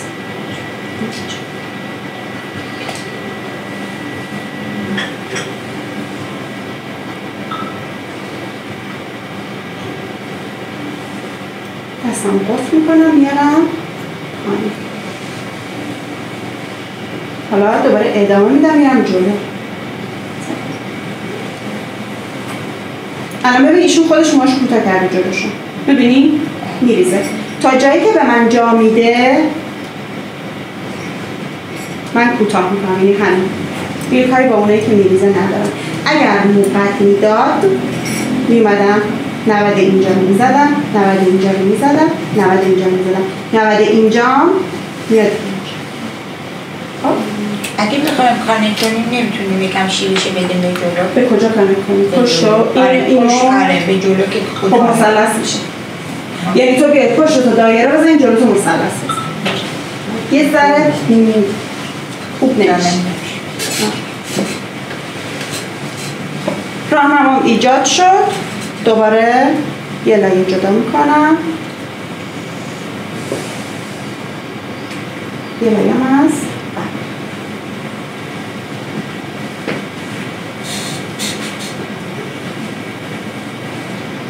آخه بعضی مشتری ها فکر میکنن همه باید یه دست کانکت بشه. من فکر میگن پشتمون بلندتره جلومون کوتاه‌تر در اومده. ببین اصلا لیر که همین هست. لیر اصلش اینه که پشتش بلنده جلوش کوتاهه. نه منظور این قسمت رو که مثلا خودشون تو خونه بعدا میخوام چیز کنم میگه نگاه اینجا بلنده ولی جلومون کوتاهه. ببین ما اینجا رو تا اینجا که کانکت میشه به وصل کردیم دیگه. ببین من اینو وصل کردم به این. خب درست. ببین این خب دیگه این الان میشه تو قسمت چتر که بعد میایم جلو چتر پروانه‌ایش میکنیم دیگه. مشکلی نداره.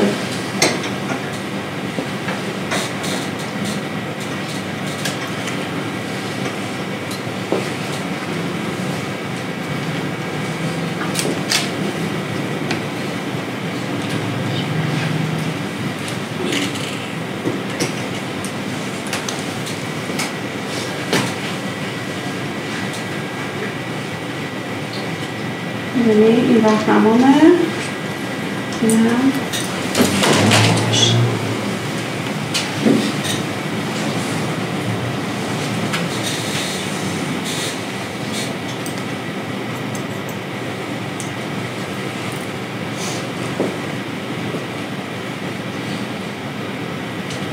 بچه اگه میخواستن استیبل بزنم چجوری میشد؟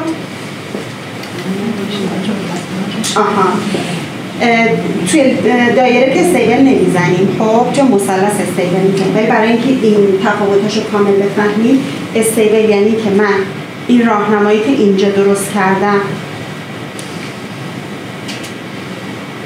این میمونه بغلا بلندتر خب این میمونه تمام این وسط ثابته این میاد اینجا میرسه به این میاد اینجا میرسه به این ببین الان نمیرسه میفته پایین این میاد اینجا میرسه تمام اینا باید بیاد رو مرکز ولی من اینا رو اینجوری دارم دیگه.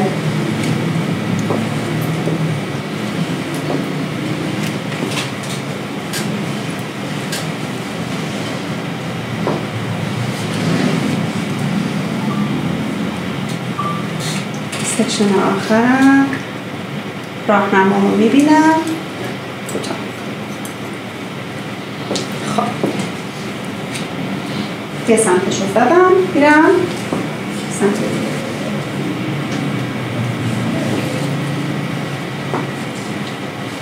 دوباره از وسط راهنما میگیرم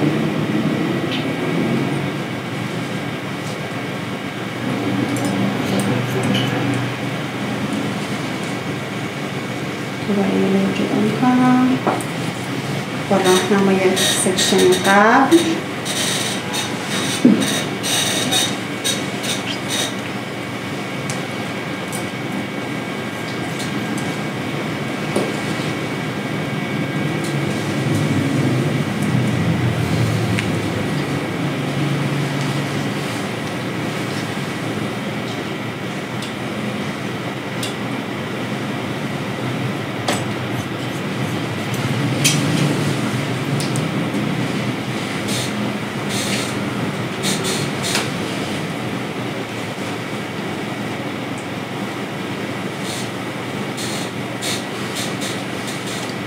ببینید سر جای خودشون رو دارم میبرم بالا نمیکشم بیارم مرکز.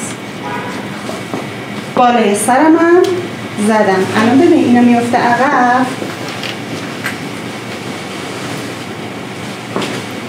ببینید بالای شد. حالا بریم ساید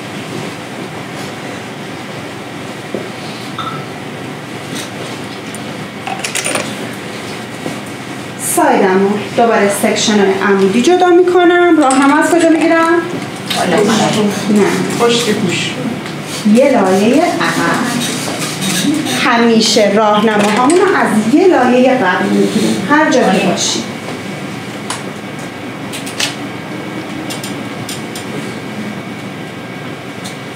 یا از پشت راهنما میشه بفهمونش. بله.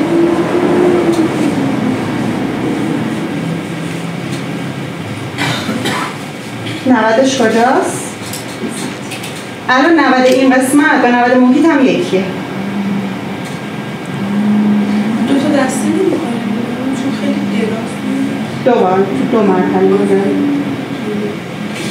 من اگه دیدی تو دست جا نمیشه 90ش هم شاید فرق خب تو 2 مرحله میزنم دیگه. ببین یه دونه الان میزنم، خب این 90 اینجا رفت، میام اینجا 90 اینجا چیه؟ یه ذره میاد بالاتر، میام این بالا چک میکنم اینا دوباره بعد دوتاش دوباره عمودی راهنمایی لایه از قبل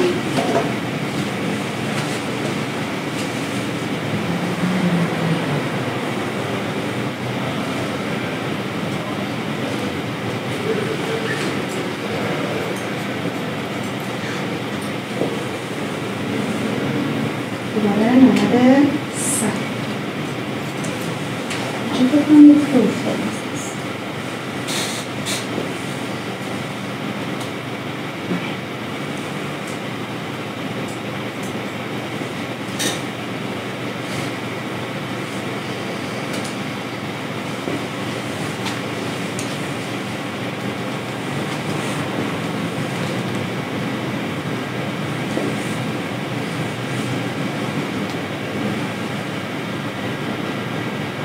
قسم راهنما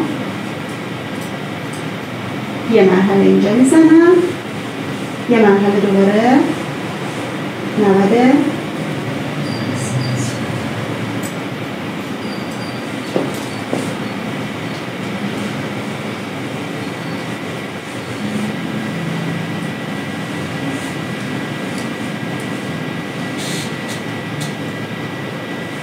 بنویسیم به قسمتی که کوتاه بوده دیگه.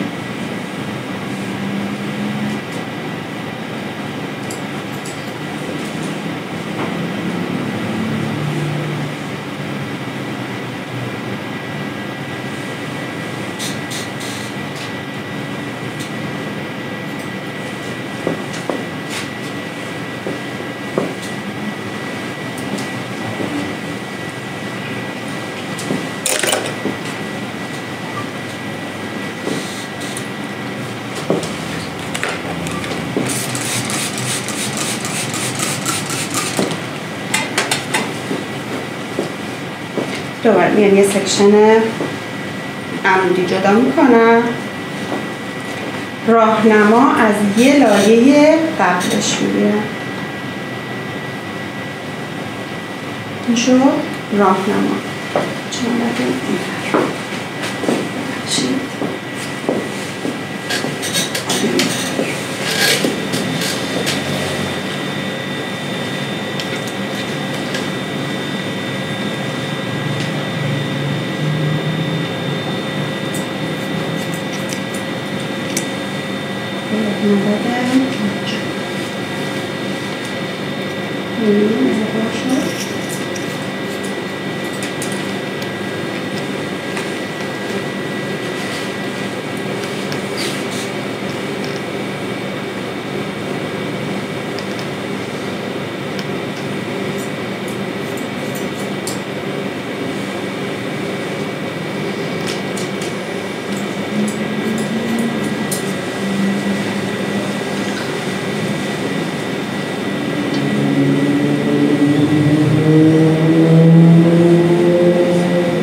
آره دیگه، چون لایه ها وقتی مرتب منظم بچه کوتاه میکنیم لایه ها قشنگ خودش روی همدیگه میرسه اصلا.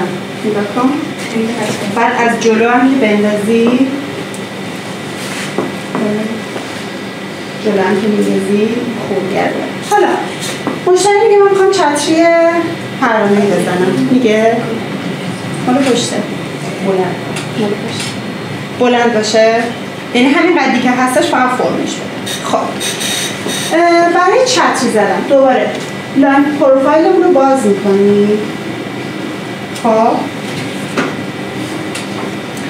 محدوده چتریمون میخوایم مشخص بشه. وسط بچه ها محدوده چتری رو میخوام مشخص بکنم. همون پا چتریزانی رو اون فیلمه هست تو اینستا دختر بچه موهاشو پاک کرده. آره خیلی قشنگ دیدی یادم میافتم بچه. خب میخوام ببینم محدوده چتریمون چقدر از کجا مشخص بکنم. دوباره میام شونم رو به عنوان خطکش میذارم روی فرانتال، جایی که داره اله کلنگ میشه. یعنی کجا؟ ببین این الان اوریبه دیگه، اینجا که میاد داره صاف میشه، پس میشه این قسمت. محدوده چتری از اینجاست تا شکست ابرو. شما نمیتونی بیایی اینقدر چتری برداری. خب یعنی نمیتونی از اینجا زور رو بکشی بیاری جلو چتری برداری. پس محدوده چتریمو پیدا میکنم، روی هر سری هم فرق میکنه. از این قسمت تا شکست ابرو یه 8 باز میکنم.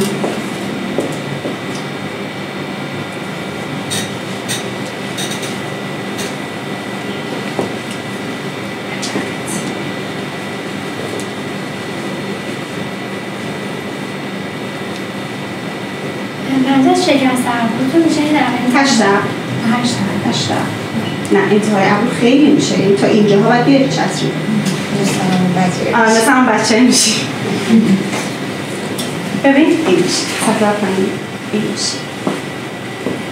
خب حالا چتری پرده‌ای، پروانه‌ای، جنیفری، کمپری، هر مدلی هر اسمی که واسش میذاریم اینه که از وسط شما یه راهنما تعیین می‌کنی، کوتاه‌ترین قسمتت میشه وسط.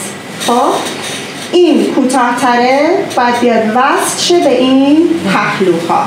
خب توی لیر چون حالا این خوردی رو ما دادیم، گاهی اوقات توی قدای کوتاه این بغلش خودش مشخص شده از بعد، ولی اگه ببینید خیلی بلنده، مثلا موی مشتری بلنده تا کمرشه، قطعا وقتی شما کوتاه کردین این قسمت ها خوردیش کوتاه‌ترین خوردیش میفته اینجاها. اینو نمیتونی معیار قرار بدی. خب اونجا دوباره از مشتری میپرسی بغلاش میخوای تا کجا باشه. معمولا بغلاش تا چونه دیگه بلندتر قشنگ نمیشه، حتی کوتاه‌ترش هم بهتره، یعنی تا گوش قشنگتره دیگه، نهایت بلندیش تا چونه انجام میده. حالا میتونیم اول بیایم این بلندیش رو معیار قرار بدیم، کوتاه کنیم. خب من کلیپس بزنم.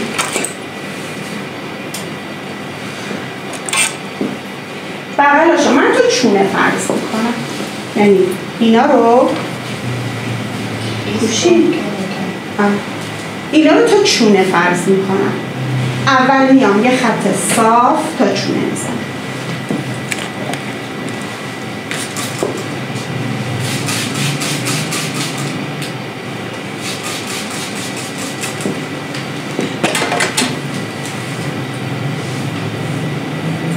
سطح بالا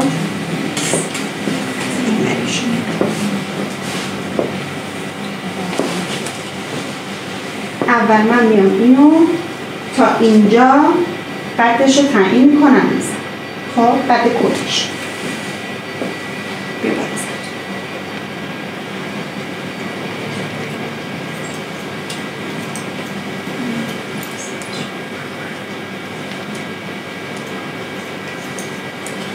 خب این قدش مشخص شد. حالا وسطش رو ازش میپرسم میخوای از کجا کوتاه ترین قسمتش باشه. حواستون باشه مو وقتی خیسه بلندتره، به خصوص موهایی که مجعد و حالت داره. مثلا میگه میخوام تا زیر ابروام باشه، شما 2 سانت بلندتر بگیرید، چون شما تا زیر ابرو بزنید خشک بشه میره همونجا، میشه همون بچه‌ای که خیط و ماس میمونه. خب پس اندازه من تا کجا میخواد؟ تا لبه. حالا تنها که بینید تا لبه داخل شیب بهم نمیده دیگه، تا بسته شد. بسته که نمیشه. خب آخه ببین یه چیزی باشه که من یه شیب بده تا لبه دیگه، تا لبش. خب این شد بس. حالا این باید برسه به این همین ساده میبرم هم. حالا این کارو میتونی به چند روش انجام بدی. یکی این که شونه کنی، اینو بکشی در جهت مخالف، زاویه انگشتان بهش بدی، اینو کوتاه کنی. میتونی در روش تویست انجام بدی، یعنی چی؟ اینو اینطوری کنی، برگردونی، شونش کنی، این کوتاه اینجاست، این کوتاه اینجاست، بلنده اینجاست، اینو این مدلی کوتاه کنی برسونی به اون بلنده. یا اینکه همینجوری یه وقتی افتاده همینطوری هشتش کنی. خیلی تفاوت چندانی نه. آخریه به نظر راحت. آره آخریه راحت. میشه به صورت عمودی هم مثل لایه بزنیم ولی بریشه به اون سمت لایه بزنیم؟ کدوم سمت؟ یعنی به سمت زاویه اون طرف مایه گوشه طرف. یعنی بیام شعاعی بردارم. آره شعاعی هم میتونی برداری. اینو همینطوری شعاعی برداری. خب اینو یه راهنمای استیبل بگیری، اینا رو بیاری روی اون بس کنی. ولی بغلش وقت توی این قسمت که الان بلند گرفته بغلش خیلی به من شیک نمیده. خب وقتی اینو کوتاه‌تر بکنم بیارم رو استیبل بغلش یه ذره بلندتر میشه. الان خیلی بلند نمیشه. میتونم این کارو بکنم. ببین اینو اینجا 90 محیط بگیرم. خب ببین این راهنمایی بوده که به من گفت بزن. اینو اینجا بزنم. خب اینا رو شعاعی جدا کنم، بکشم بیارم وسط بزنم. اونم میشه. اون کارم میشه. ولی کلا شیب زیاد نمیده. با زاویه انگشت بزنی شیب بیشتری بهت.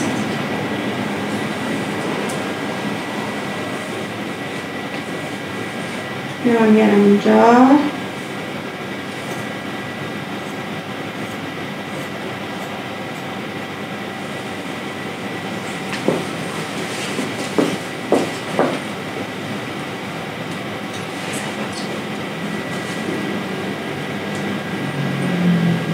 میکشم میبرم این بر. خب هم میتونم از پایین اینجوری بزنم، هم میتونم از بالا قیچیمو سر بدم. وقتی شما قیچیتون رو سر میدین مو خوشگل‌تر کوتاه میشه تا اینکه یه کات صاف بزنید. من اینجا قیچیمو میزنم،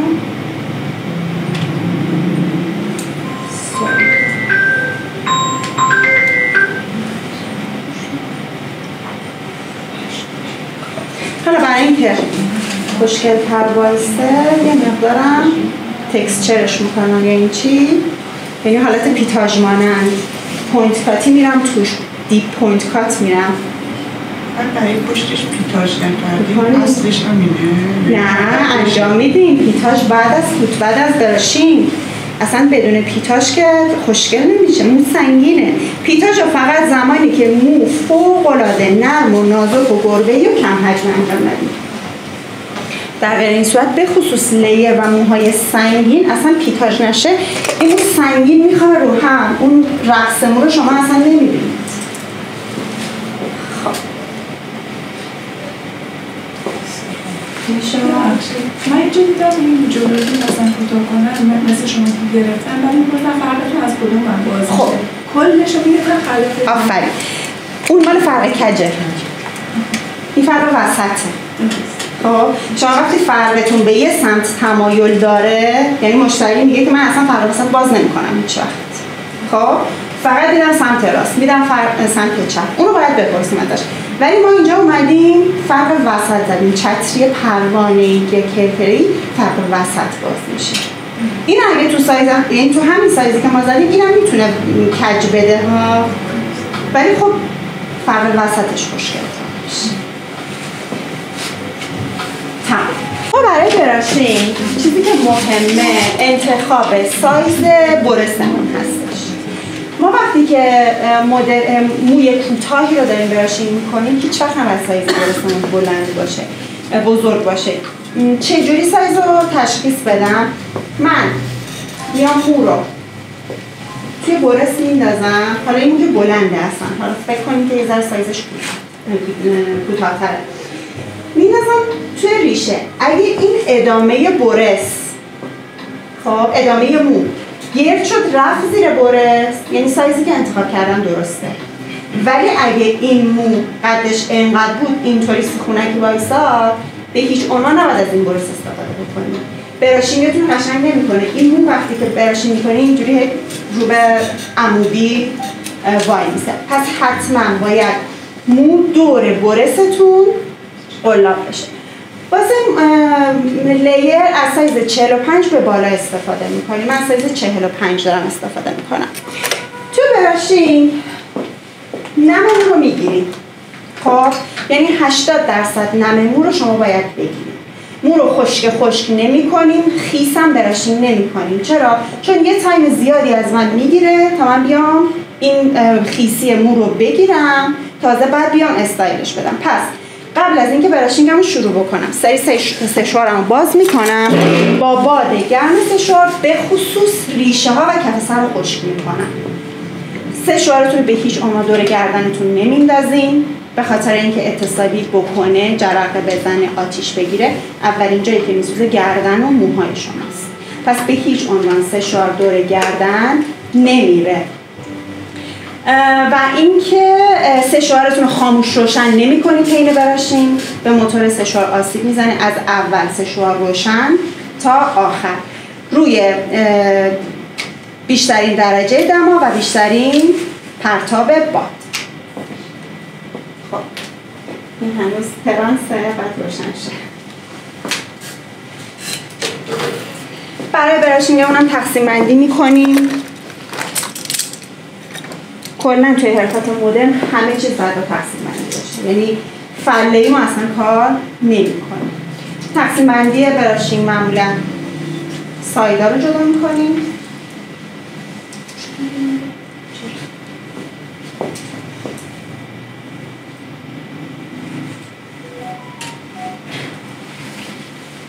حالا قسمت پشت بسته به حجم مو مشتری. اگر دیدیم که تونستیم با یه دونه گیره ببندیم، از قسمت آکسیپیتال به پایین رو یه قسمت میکنم، این بالا رو هم 2 یا 3 قسمت میکنم بستگی به حجم مویی که داره. اگر با یه دونه وایساد که هیچی، اگر نه 2 قسمتش بکنید. ببینید حجمی که واسه تو برس گرفتن برمیداری نباید خیلی نازک باشه، لایه‌های نازکی باشه، نباید خیلی کلفت باشه. اگه شما لایه‌های خیلی نازک بردارید، در اثر اون دمای زیاد سشوار الکتریسیته میشه و اگر خیلی کلفت بردارید، خب موجگیری و حالت دادن ایناش براتون زمان بر میشه. پس یه چیز متعادل شما تو دستت بگیری، حس کنی که اوکی من میتونم این الان کنترلش بکنم. میام از وسط دوباره 2 قسمتش میکنم. خب لایه های این برا به این سمت براشینگ میکنم، میندازم جلو. لایه های این طرف هم همینطور، یعنی براشینگ من براشینگ میشه میفته جلو. چرا عقب نمیندازم؟ لیرش میتونم که جلو برای خود کردن پشتم میره. عکسایی که بهتون نشون دادم اینا بخاطر اینکه مرتب باشه براشینگ. خب حالت دماغ جلو کشیده میشه. شما اگه این رو بندازی پشت، لایه بعدی که اوبودی داری سشوار میگیری، باد سشوار دوباره میخوره به این. خب حالت مویی که زحمت کشیدی 3 ساعت براشینگ کردی، وزشو گرفتی، حالت دادی، دوباره داری باد روش میگیری، دوباره این موی زیری وز میشه. پس براشینگ میکنم میذارم جلو که هم وز نشه، هم اون تنظیماتی که گفتیم لایه هایی که میذاریم روش انجام میدیم اینا قشنگ بمونه. زمانی که داریم براشینگ میکنیم به هیچ عنوان وقتی حالت دادی تموم شد گذاشتی هی دست توش نکش. مو داغه، همون فرمی که بهش دادی بذار خنک بشه. وقتی با همون فرم خنک میشه این حالتش تا حمام بعدیش واسش میمونه. ولی وقتی هی دست تا وقتی که داغه، ولی وقتی هی دست توش میکنی باز میشه این مو از هم دیگه، فرمش از بین میره. موتور سشوار رو من میگیرم، انگشتم این شستم اینجا، این 4 تا انگشتم موتور سشوار رو گرفته. خب باد سشوار این مدلی نمیره بخوره پوست سر رو بسوزونه. باد سشوار به خودم رو میسوزونه. خب بعد سی پشت دست باشه بهتره، ولی مشتری رو اذیت میکنه. من میذارم توی دستم که مشتری اذیت نشه. خب حالا برسمو میندازم زیر، یه چرخ میدم، ببینیم مو قلاب میشه توی برس. اول یه دور دنبالش میام، گره های مو با سشوار روشن ها، حالا همینجوری بدون سشوار دارم میگم که صدا بشنوید. میام گره هاش باز میشه. خب بعد میام چیکار میکنم؟ میام موجگیری میکنم. اول موجگیری چیه؟ بچه‌ها لازم نیست شما 20 بار اینو هی بکشی بندازی. شما اگر اصولی کار انجام بدین با 3 تا حرکت موتون لخت کامل میشه و وزاش هم گرفته میشه. میام میندازم این زیر. موجگیری میخوام بکنم. موجگیری چجوری؟ برس رو میذارم رو، مو دور برس میندازم این ور، شستم میاد این مو رو میگیره.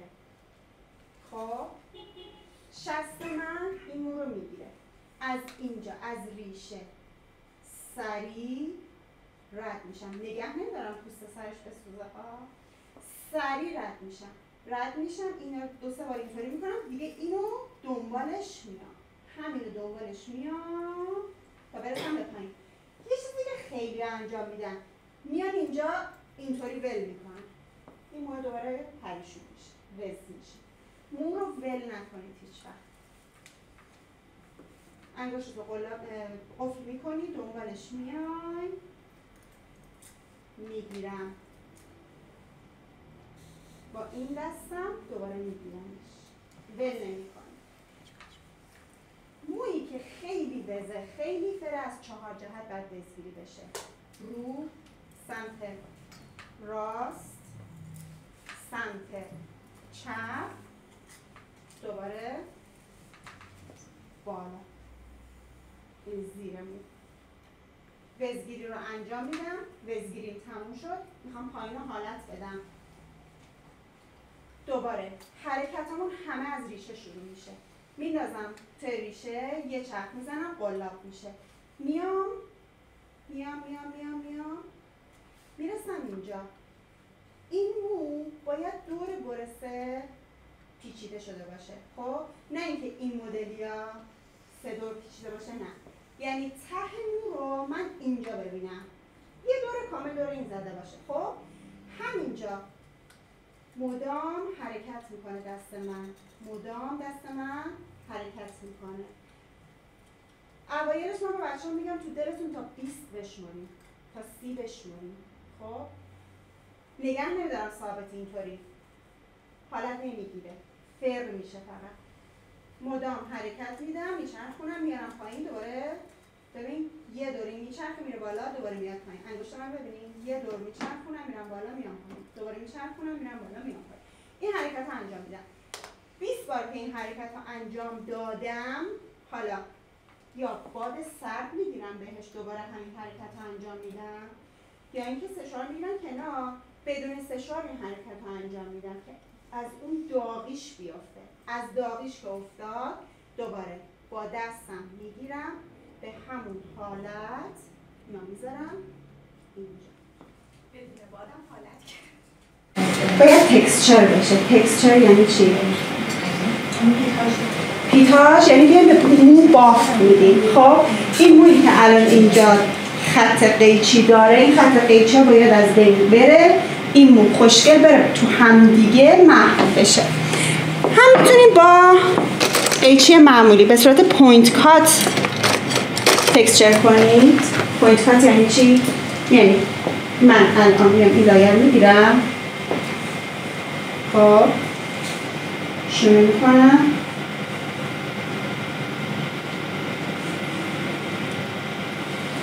اینطوری عمودی میرم تو دل مو، افقی نمیرم، عمودی دارم پوینت کات، نقطه‌ای دارم نوک مو رو تخلیه میکنم. خب یا این که روش راحتش اینه که شما با قیچی پیتاژ، خب با قیچی پیتاژ میزنید بچه ها، یه نقطه رو اگه همینطوری هی بزنید این قسمت به پایین لخت میشه، این قسمت به زیر دوباره سنگینه. پس چی کار میکنم؟ میام از بالاتر تقریبا یه 5-6 سانت بالاتر شروع میکنم، یه دونه میزنم میام پایین، دوباره میام جلو، یه دونه میزنم میام، دوباره میام جلو، یکی دیگه میزنم، دوباره میام جلو، یکی دیگه میزنم، تو چند مرحله میزنم. خب همون پوینت کاتو با اینم میتونید ببینید، اینطوری این شکلی با قیچی پیتاژ هم میتونید برید.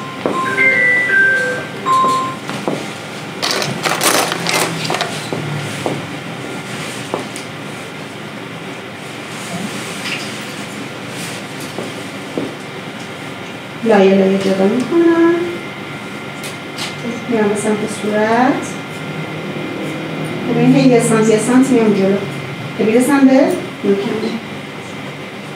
دوباره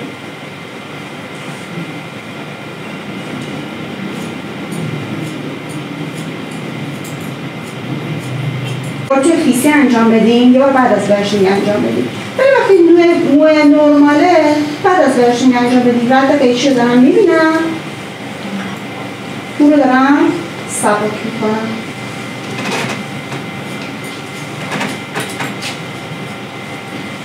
اینجا خوشگل‌تر میخوابه. خب وقتی که پیتاژ کردم تموم شد، میام دو سمت رو این دو سمت صورت رو لایه ها رو با هم دیگه چک میکنم که از لحاظ قدی و قرینگی با هم دیگه یکسان باشه. این مرحله آخر کارتون.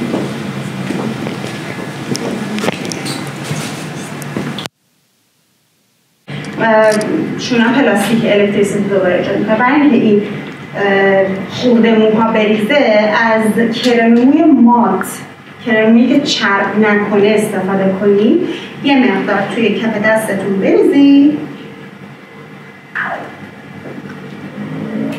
کامل، بعد